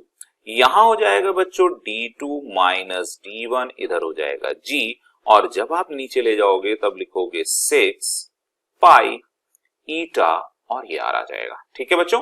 अब ये आर करोगे तो इसको कैंसिल करोगे तो यहाँ स्क्वायर आ जाएगा, बाकी सारे ये कांस्टेंट है, ये भी कांस्टेंट, ये भी कांस्टेंट, ये भी कांस्टेंट। अब आप इस आर स्क्वायर को देखोगे नीचे ले जा सकते हो, सो आप टर्मिनल वेलोसिटी और डिवाइडेड बाय करोगे आर स्क्वायर और इज इक्वल टू ये आ जाएगा कांस्टेंट। सो आई होप आपको ये सारी बातें समझ में आ रही होंगी और इसके साथ हम लोग v अपॉन आर स्क्वायर को कांस्टेंट को हटा देते हैं, तो करेक्ट ऑप्शन आ जाता है बच्चों डी। चलते हैं अगले क्वेश्चन की तरफ। Question number 30, two particles of mass m1 right and m2 initially at rest start moving towards each other under their mutual force of attraction। Okay, मतलब इसमें बच्चों एक्सटर्नल फोर्स 0 है और आपको पता है सिस्टम पे अगर एक्सटर्नल फोर्स 0 होगा तो उसका जो सेंटर ऑफ मास का एक्सीलरेशन है ऑब्वियसली 0 होगा। तो सेंटर ऑफ मास अपनी जगह पे रहेगा और ये सब इस तरह से मूव करेंगे क्योंकि सेंटर ऑफ मास की पोजीशन चेंज नहीं होनी है, because there is no external force. Then you can say the correct answer will be A. So यहां पे आप ए को करेक्ट ऑप्शन कर सकते हो, 0 जिसका आंसर है। क्वेश्चन अगले की तरफ चलते हैं। 31, angular momentum is conserve. No, angular momentum आपको पता है एल से डिनोट करते हैं और इसका फॉर्मूला होता है वेक्टर फॉर्म में आर क्रॉस पी, और कभी कभी इसको हम ऐसे भी लिखते हैं एम आर क्रॉस वी, ठीक है बच्चों। सो ये है एंगुलर मोमेंटम। अब कंजर्वेशन ऑफ एंगुलर मोमेंटम क्या है कि अगर हम Newton second law of motion rotational motion के लिए लगाएं, सो वो होता है टॉ एक्सटर्नल नेट, राइट, और उसके ऊपर वेक्टर फॉर्म लगाएंगे इज इक्वल टू, अब इसको क्या लिखेंगे, rate of change of angular momentum, तो ये हो जाएगा dl बाय dt, ये हो जाएगा dl by dt, conservation of angular momentum. तो इसके कंजर्व होने के लिए एक्सटर्नल टॉर्क 0 होना चाहिए। ऑलवेज अगर कहा जा रहा है बच्चों तो ऑलवेज तो नहीं होगा क्योंकि हमको नहीं पता है कि टॉर्क जीरो है कि नहीं, तो ये गलत हो गया। नेवर ये भी नहीं कह सकते when external force is absent, no, external force हो सकता है, टॉर्क एब्सेंट होना चाहिए। So when external torque is absent, so इसका करेक्ट ऑप्शन हो जाएगा बच्चों डी। तो आगे अगले क्वेश्चन की तरफ 32, how many different wavelengths may be observed in the spectrum from a hydrogen sample. तो आप यहां से देखना हाइड्रोजन एटम नहीं, अगर एक एटम होता तो वो वेवलेंथ जो है रिपीट नहीं होती है, इसका ध्यान रखना, क्योंकि यहाँ पे एक हाइड्रोजन सैंपल दिया हुआ है। कई बार बच्चों को इसमें कंफ्यूजन होता है कि जो हमारे पास फॉर्मूला लगता है नंबर ऑफ डिफरेंट वेवलेंथ, जिसको आप n-1 डिवाइडेड बाई 2 करते हो, तो ये सैंपल के लिए ही एप्लीकेबल है। ये अगर कोई एटम दिया है तो उसके लिए नहीं। जैसे मान लो यहाँ पे हमने बहुत सारी एक्साइटेड स्टेट्स, ग्राउंड स्टेट ये सब बना दी हैं। अब आप कह सकते हो ये ऐसे जा सकता है, फिर ऐसे जा सकता है, फिर ऐसे जा सकता है और ऐसे भी जा सकता है। तो अब होगा क्या कि अगर एक ही एटम होगा तो अगर ये पॉसिबल हो गया तो ये पॉसिबल नहीं होगा, ठीक है। लेकिन अगर सैंपल होगा तो उसमें नंबर ऑफ एटम्स होंगे, और अगर नंबर ऑफ एटम्स होंगे तो किसी एटम में ये वाली वेवलेंथ पॉसिबल होगी और किसी में ये पॉसिबल होगी, एक में तो नहीं हो सकता, ठीक है। तो इसलिए सैंपल दिया है, यानी यहाँ पे फॉर्मूला लगेगा। अब देख लेते हैं, if the atoms are excited to the third excited state. So बच्चों अगर आप थर्ड एक्साइटेड स्टेट बोल रहे हो, so n is equal to क्या होगा 4, ठीक है, क्योंकि ground state n is equal to 1, n is equal to 0 नहीं होती है। सो यहाँ पे थर्ड एक्साइटेड स्टेट इसमें पहुंच जाएगी। अब आपके पास नंबर ऑफ डिफरेंट वेवलेंथ क्या करोगे, 4 इंटू 4 माइनस 1 3 डिवाइडेड बाई 2। सो यहां से 2 तो कितना हो गया बच्चों 6। तो आपके पास इसका करेक्ट ऑप्शन कहां आ गया 6। तो ये करेक्ट ऑप्शन हो गया इसका 6। अगले क्वेश्चन की तरफ 33 क्वेश्चंस कह रहा है, पूरा थ्योरेटिकल है। सो ध्यान से देखिए, an electron makes a transition from an excited state to the ground state. So excited state कोई होगी, अब उससे ग्राउंड स्टेट में आ रहा है, ठीक है। तो पहले मान लेते हैं, चलो मान लो यहां से यहां आ गया, ठीक है। तो ये ट्रांजिशन हो रहा है, एमिशन स्पेक्ट्रम है। End of a hydrogen like atom, और आयन तो हाइड्रोजन लाइक भी बोल दिया है। अब क्या होगा, क्या क्या चीजें चेंज हो रही होंगी और कैसे कैसे चेंज हो रही होंगी, इसके बारे में पूछा गया है। सो अब क्वेश्चन को हम लोग देख लेते हैं।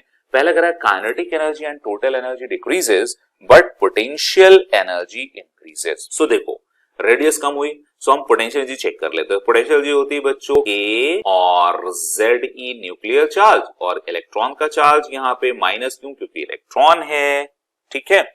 अब न्यूक्लियस पे पॉजिटिव चार्ज होगा, इतना ही, तो इसको नेगेटिव किया डिवाइडेड बाय R। अभी क्या किया आपने कि ग्राउंड स्टेट में आ गया, सो ऑब्वियसली R आपकी डिक्रीज किया, ठीक है।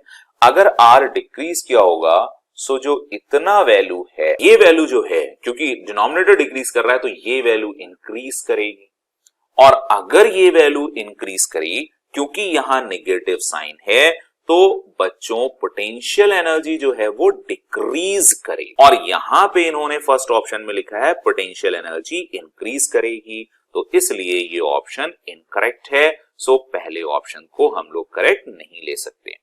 दूसरे में यहां कहा है total energy, potential energy and total energy decrease, ठीक है। पोटेंशियल एनर्जी भी आपकी नेगेटिव होती है, R की वैल्यू कम है, इसी के टर्म्स में होती है, डबल होती है, तो ऑब्वियसली ये भी डिक्रीज होगी, और काइनेटिक एनर्जी इंक्रीज हो जाएगी क्योंकि वेलोसिटी बढ़ जाएगी।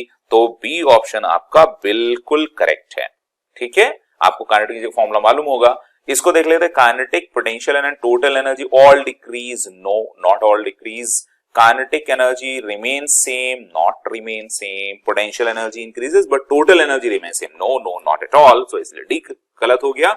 सो बच्चों थ्योरेटिकली आप सीधे इसको लॉजिकली सोच सकते हैं, और इस क्वेश्चन का आंसर हो जाएगा बच्चों बी, ठीक है।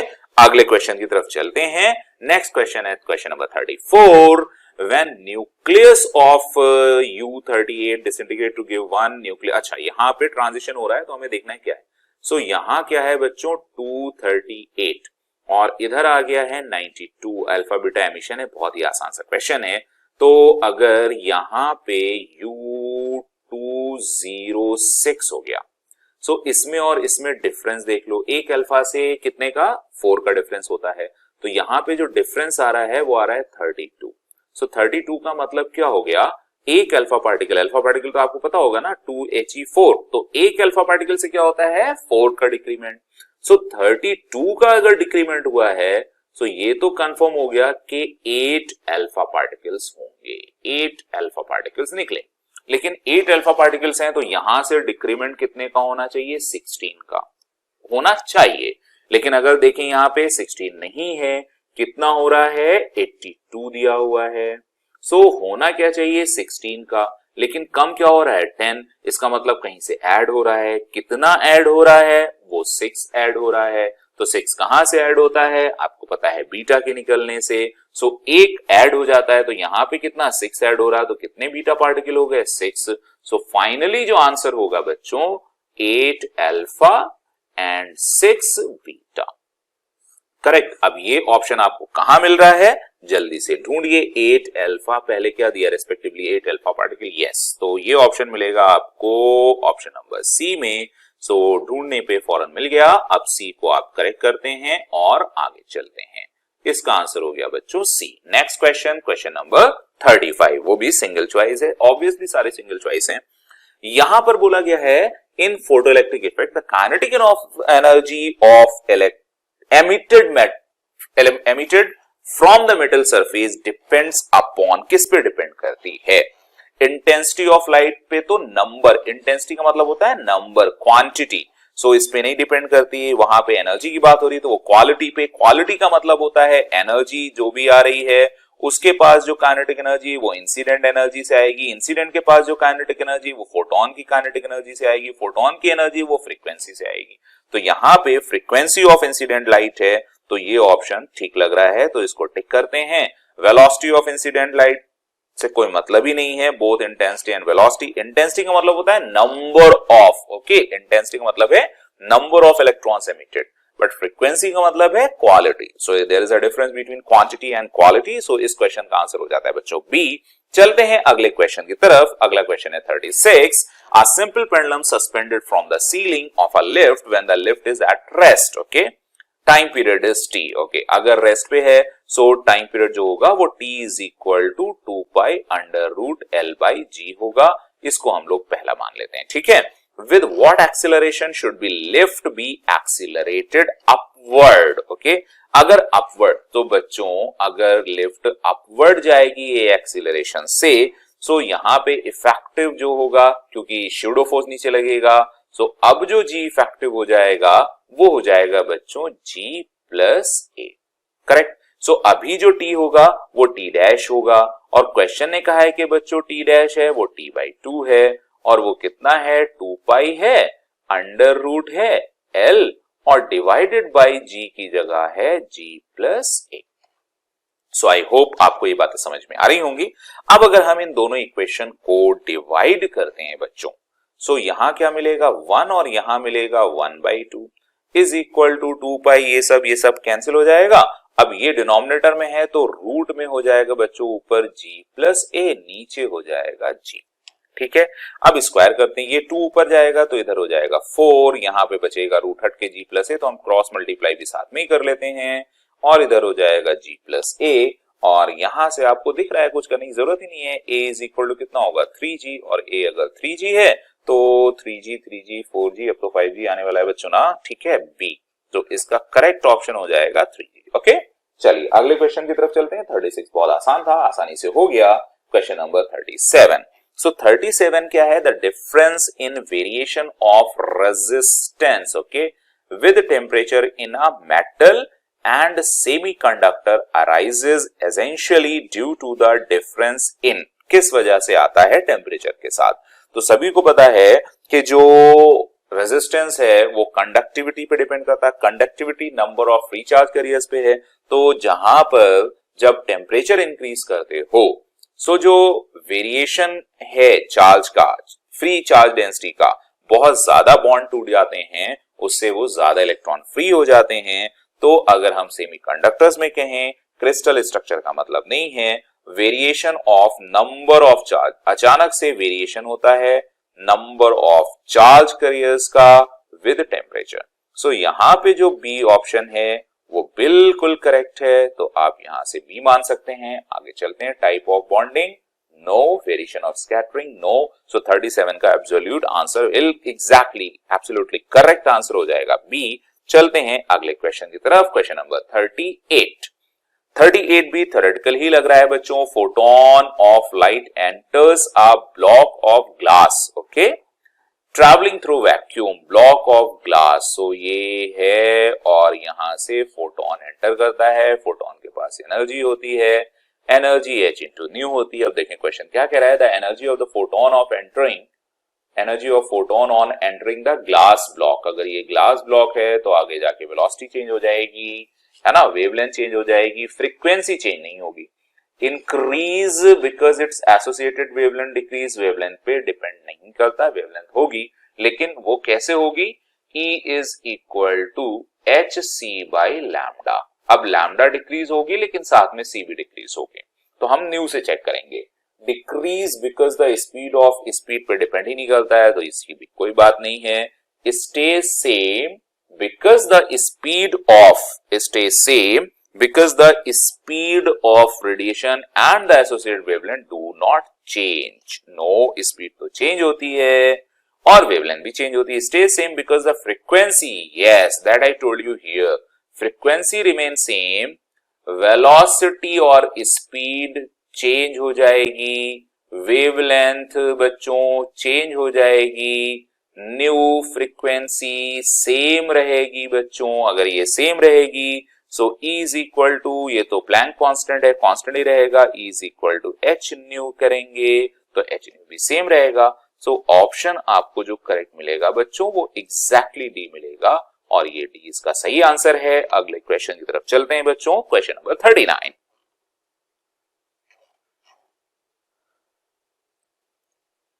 So 39 is saying that in a common emitter transition beta की वैल्यू आपको दी हुई है 60 और यहां पे है कॉमन एमिटर ट्रांजिशन यानी कॉमन एमिटर कॉन्फ़िगरेशन CEC लिया गया है, ठीक है। आर नॉट या आर आउटपुट है, नॉट है, जो भी है 5000 ओम है। यहां पे हम लोग डेटा लिख लेते हैं। And internal resistance of transition, okay, internal भी दिया गया है वो 500 ओम है। The voltage amplification of the amplifier, voltage amplification of the amplifier आपको निकालना है। सो आपको वोल्टेज एम्पलीफिकेशन का फॉर्मूला बच्चों सीधा सीधा मालूम होगा, आउटपुट अपॉन इनपुट। तो यहां पे आ जाता है जो भी आपने यहां दिया हुआ है ट्रांजिस्टर एम्पलीफायर बीटा की वैल्यू, और इधर आ जाता है R output upon R input. So यहां से हमें एवी की वैल्यू निकालनी है, ये 60 दिया है और यहां पे कितना गेन हो रहा है, रेजिस्टर गेन। सो इधर है 5000 और यहां है बच्चों 500, तो ये यहां से कैंसिल हो जाएगा। सो अब यहां से अगर ये कैंसिल हुआ, ये 5 से 5 कैंसिल हुआ, यहां 10 होगा। So I hope AV is equal to क्या हो जाएगा बच्चों, 600, और इसको हम यस सी को कनेक्ट कर सकते हैं, ठीक है, सी इज द करेक्ट वन। अब चलते हैं अगले क्वेश्चन की तरफ, 40 पे पहुंच गए बच्चों, 5 क्वेश्चन और हैं। 40 saying an object is placed asymmetrically between two plane mirrors inclined at 70, तो 72 है ये, ठीक है। सो आपको पता है नंबर ऑफ इमेजेस का फॉर्मूला क्या होता है, 360 डिवाइडेड बाई 72। सो जैसे ही आप 360 डिवाइडेड बाई 72 करोगे ऑब्वियसली 5 आ जाएगा। अब ये 5 जो है बच्चों कैसा है, ऑड है। अगर 5 ऑड है और यहां पे देखना पड़ेगा सिमेट्रिकली या अनसिमेट्रिकली है, सो ये अनसिमेट्रिकली, सिमेट्रिकली होता तो -1 होता। सो नंबर ऑफ इमेजेस सीधे सीधे हो जाएंगे 360 बाय थीटा, और इसको आपने सॉल्व किया है 5 और असिमेट्रिकली है तो 5 होगा, तो ऑप्शन इसका करेक्ट हो जाएगा बच्चों ए। सो आप इसको करेक्ट कर सकते हो। अगला क्वेश्चन है 41, for a prism of refractive index. अब आपको रिफ्रैक्टिव इंडेक्स दे दिया है प्रिज्म का और म्यू इज इक्वल टू 1.732, ये जानबूझ के कुछ दिया है, आई थिंक √3 का कुछ होने वाला है इसमें, है ना। तो ये सब आप जब बहुत सारी कैलकुलेशन करोगे, बहुत सारी प्रैक्टिस करोगे ना, तब ये अपने आप सेंस करने लगोगे।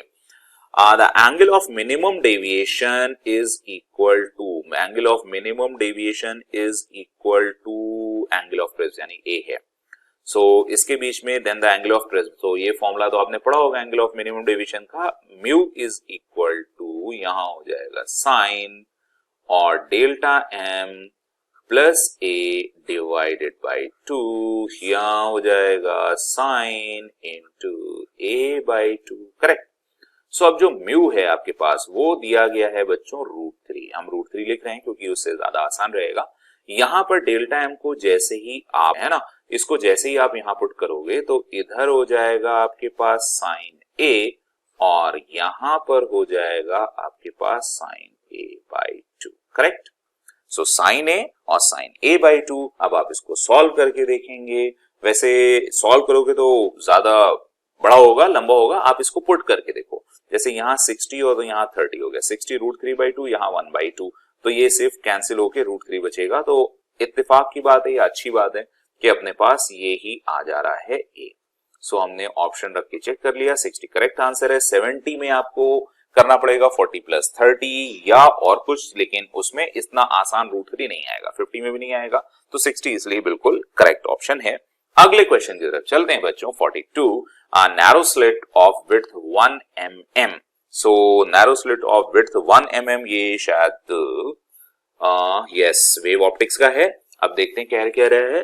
नैरो स्लिट है तो इसका मतलब YDAC नहीं है, YDAC नहीं है। सो ये जो क्वेश्चन है वो एक्चुअली आपका डिफ्रैक्शन टॉपिक से है ना। सो डिफ्रैक्शन को देखते हैं आगे। Illuminated by a monochromatic light और उसका वेवलेंथ आपको 60 nm दिया है। The distance between the first minima on either side, तो इसमें आपको पता है इस तरह से कुछ ये और ये बनता है, तो ये हो जाता है मैक्सिमा जिसकी इंटेंसिटी बहुत ज्यादा, यहाँ पे मिनिमा और यहाँ पे मिनिमा होता है, ठीक है। अब आपको ये डिस्टेंस निकालनी है। सो आपने डिफ्रैक्शन में अगर पढ़ा होगा और डिफ्रैक्शन पढ़ा होगा तो थोड़ा सा मैं आपको कंसेप्ट भी बता देता हूं कि यहाँ पे जो पार्ट डिफरेंस होता है उसको हम लोग बोलते थे, अगर ये जो डिस्टेंस है वो a है, सो a मतलब स्लिट की विड्थ है ना, स्लिट की width. So a sine theta और मिनिमा के लिए ये लैम्डा होना चाहिए। अब अगर हम यहां से साइन थीटा की वैल्यू निकालते हैं तो वो लैम्डा अपॉन ए जो है वो फ्रिंज विड्थ है, वो जो दी हुई है, ठीक है।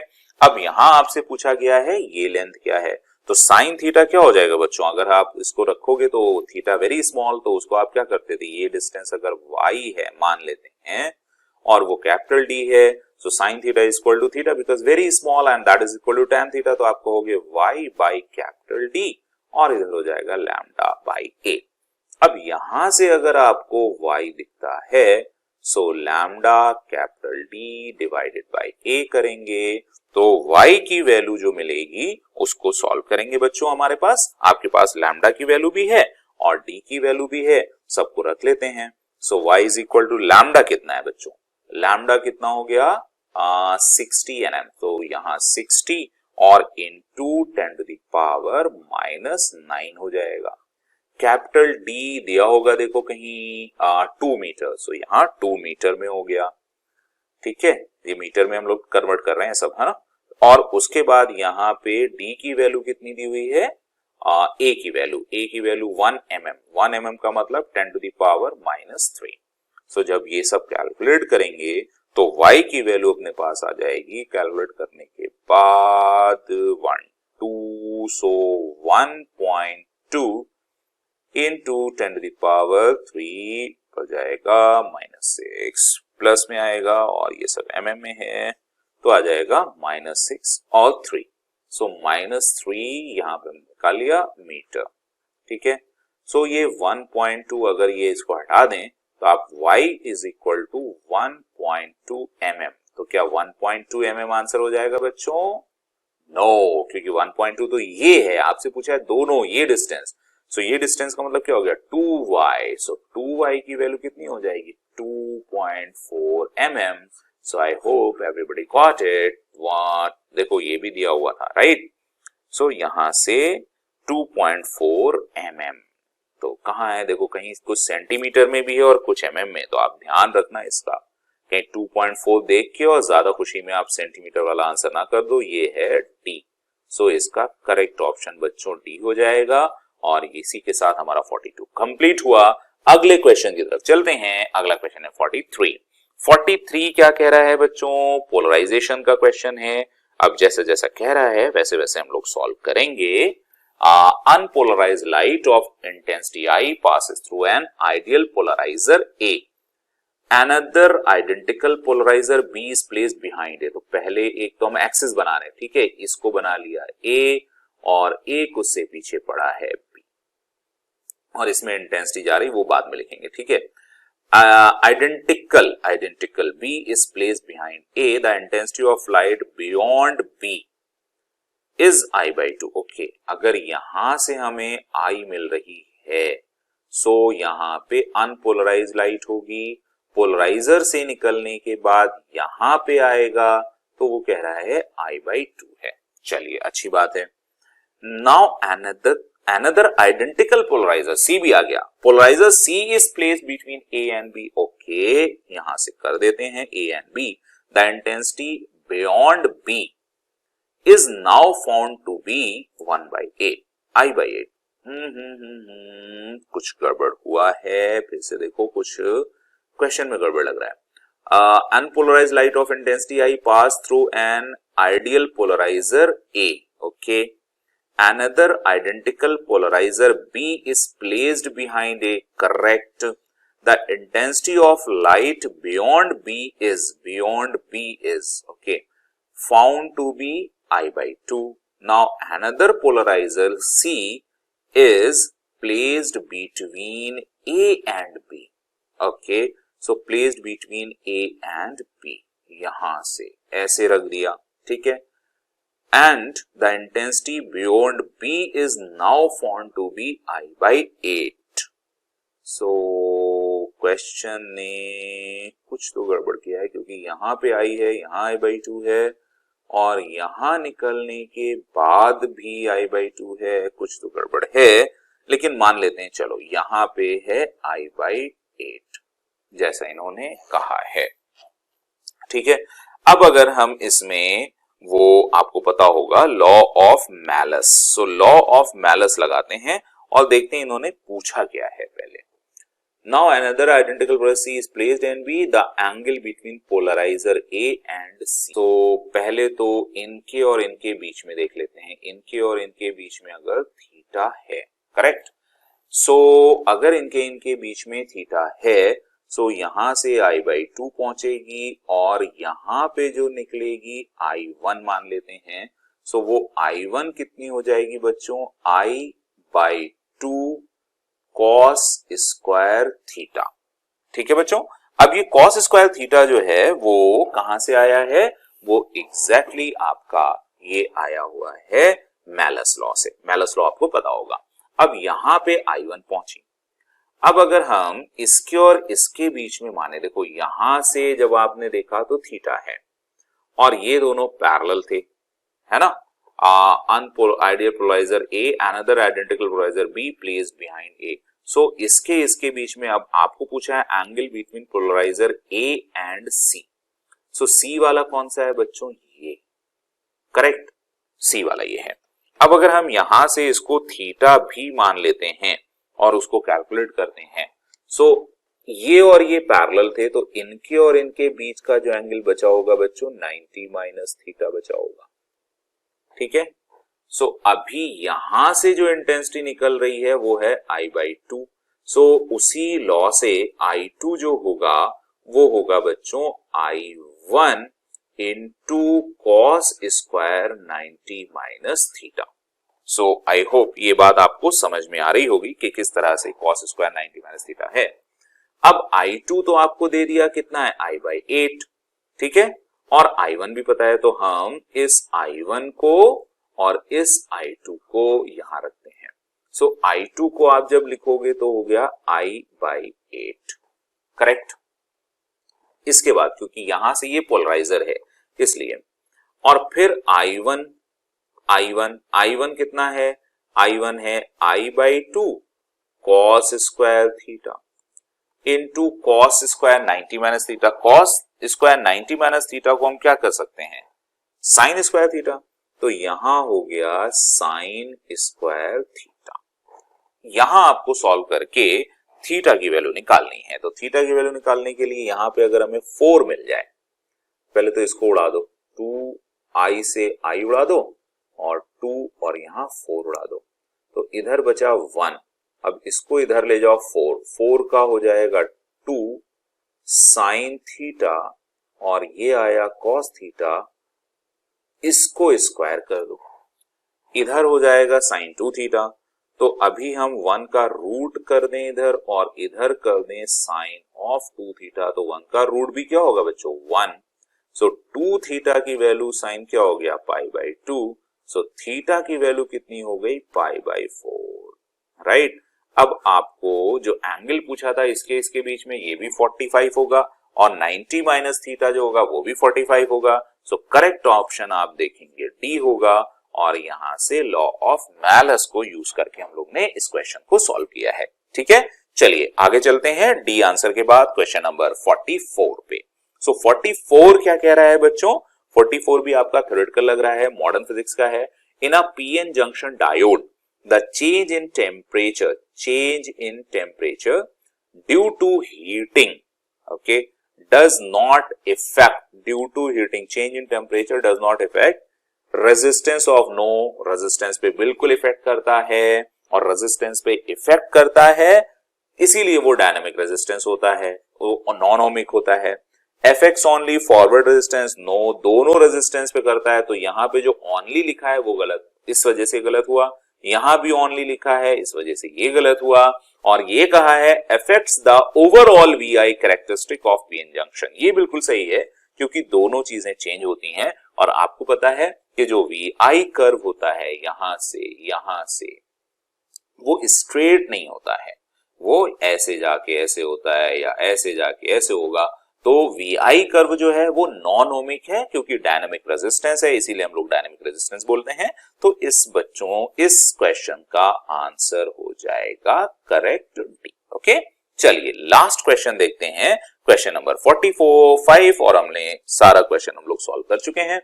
So the centre of mass of 3 particles, अब 3 पार्टिकल्स दिए हैं बच्चों, 1 and 2 and 3, ये 3 पार्टिकल्स आपको दे दिए गए। ठीक है, ये थोड़ा सा कैलकुलेटिव लग रहा है।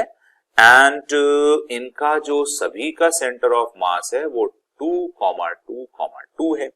The position of fourth mass of 4 kg, अब ये जो 4 kg है इसकी पोजीशन पूछिए कहां रखें, to be placed in a system as that the new centre of mass 0। ठीक है, तो अभी जो आपको सेंटर ऑफ मास की पोजीशन है, तो आप ये मान लो कि इसके कोऑर्डिनेट्स x1 y1 z1 है, इसके coordinates similarly x2 y2 z2 हैं, इसके कोऑर्डिनेट्स x3 y3 z3 हैं। ठीक है, अब अगर हम xcm की बात करें सो वो होगा m1 x1 plus m2 x2 plus m3 x3 and you can say divided by m1 plus m2 plus m3, right. So XCM अब कितना मांग रहा है बच्चों, 0। ठीक है, m1 so 1 into x1 plus 2 into x2 plus 3 into x3 divided by, अब मान लीजिए 4 को भी हमने कहीं रख दिया है ना, उसको भी हम लोग ले लेते हैं कि अभी उसकी पोजीशन थी सेंटर ऑफ मास की कहीं पे, बाद में 0 होती है, तो जब इसको इंक्लूड कर लिया सो हो गया 4 इंटू x4, x4 ही निकालना है। सबको ऐड कर लिया तो कितना हो जाएगा बच्चों, बोलो, सबको ऐड करने पे 4 3 7 2 9 1 10, अब यहां 10 आ गया। सो 10 इधर आएगा 0, तो आपको ये मिल गया बच्चों x1 plus 2x2 plus 3x3 plus 4x4 is equal to 0। अब अगर हम पुराना वाला सीएम देखें तो पुराना वाला सीएम कितने पे था, 2 पे। सो 2 उसमें क्या होगा, m1 x1 plus m2 x2 plus m3 x3, वो सिर्फ 3 पे है और तीनों ऐड हो जाएगा m1 plus m2 plus m3, same formula लगा रहे हैं बच्चों, अलग नहीं है, 2। तो कितना हो गया x1 plus 2x2 plus 4x3 divided by, जब आप तीनों को ऐड करोगे 3 2 5 1 6, सो आपको यहां पे x1 और 2x2 प्लस 4x3 इसकी वैल्यू कितनी मिल जाएगी, 6 इंटू 2 12, यानी ये पूरा जो वैल्यू है वो कितना आ रहा है बच्चों, 12 आ रहा है। अब अगर ये 12 आ रहा है, इतना 12 हुआ, तो हमें देखो ये सेम चीज है ना, तो हमने यहां 12 रख दिया, प्लस यहां 4x4 इज इक्वल टू 0, तो आप क्या कह सकते हो, 4x4 is equal to -12 and x4 is equal to -3cm। ठीक है, अब ये -3cm नहीं कहें तो ये अच्छा है, क्योंकि हमको नहीं दिया है, x4 की वैल्यू -3 हो गई। तो जैसे आपने यहां बच्चों x4 निकाला, ऐसे ही आप सिमिलर y यूज करके y निकाल सकते हैं, z और z यूज करके निकाल सकते हैं, और इत्तेफाक से इसमें सारे 3 -3 -3 -3 ही आएंगे। तो मैं आगे सॉल्व नहीं कर रहा हूं और आप सॉल्व करोगे, x वाला मैंने सॉल्व कर दिया है, तो इस क्वेश्चन का बच्चों आंसर करेक्ट सब -3 आएंगे, तो आएगा -3, -3, सो ऑप्शन क्या हो जाएगा इसका करेक्ट, ए। सो इसी के साथ बच्चों ए ऑप्शन इसका करेक्ट होता है, और यहां पे हम लोग ने 45 क्वेश्चंस कंप्लीट कर दिए हैं। ठीक है, तो ये 45 एंड हुआ। सो बच्चों इसमें जितने भी क्वेश्चन सॉल्व किए हैं और जितने भी अलग से फॉर्मूले लगे हैं या आपको कोई नई चीज मिलती है, तो प्लीज इसको आप अपनी कॉपी पेन से जरूर सॉल्व करिएगा, और कोशिश करें कि आप इसको 2 4 6 बार देख लें, या 2 4 6 बार आप सारे क्वेश्चन इसके सॉल्व कर लें, क्योंकि एनटीए ने अब तक बहुत सारे पेपर दिए हैं, और ऐसा लग रहा है कि जो आपका फाइनल पेपर आना होगा वो इन्हीं में से कहीं ना कहीं से आएगा, क्योंकि कई सारे में क्वेश्चन रिपीट हो रहे हैं, राइट। तो हो सकता है कि यहीं से मिल जाए, अदरवाइज हो सकता है आपका 52 फिजिक्स का पेपर मैं बता रहा हूं, 50 to 70% ये सारा का सारा मॉक टेस्ट से हो, जितने भी मॉक टेस्ट आपने लगे हैं। तो मैंने आपको सारे सॉल्व कराए हैं, तो आप वन बाय वन सारे सॉल्व करें, जितने बचे हुए हैं मैं और कंप्लीट करूंगा। तो मैं आईआईटी के जितने भी आए हुए पेपर हैं एनटीए के, और नीट के एनटीए के जितने पेपर आए हुए हैं, वो सारी सॉल्यूशन बना रहा हूं, आपको बहुत जल्दी मिल जाएंगे।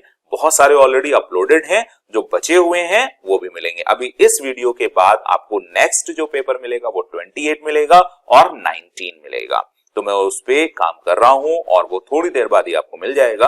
और अगर आपको ये सारी चीजें अच्छी लग रही हो तो प्लीज इस चैनल को सब्सक्राइब जरूर कर लीजिए और वीडियो को लाइक कर दें, तो मुझे भी पता रहेगा कि हाँ, कि आपको ये सारी चीजें समझ में आ रही हैं। और अगर आपको ये लग रहा है कि हाँ ये सब कुछ सही है, वीडियो क्वालिटी और जो स्क्रीन इंटरफेस है, स्क्रीन का डिजाइन है, जैसे मैं लिख रहा हूं, राइटिंग आपको समझ में आ रही है, तो प्लीज आप कमेंट में जरूर बताइए। और अगर कोई आप इंप्रूवमेंट करवाना चाहते हो, आपको लग रहा है कि ये ऐसे से ऐसा होता, तो वो भी मैं always welcome. You can suggest anything at any time on comment box, so I will definitely include and I will improve next time whatever the discrepancy or whatever the shortcomings are there if possible. Okay, तो बच्चों आपको मैंने बता दिया और आपने like कर ही दिया होगा। I hope you all are smart enough. So चलते हैं, अब इस वीडियो को यहीं खत्म करते हैं। All the best, very good more learning, and I am your MSD sir physics, correct? Bye bye, all the best. अगला वीडियो जरूर देखें और लाइक करके जाएं।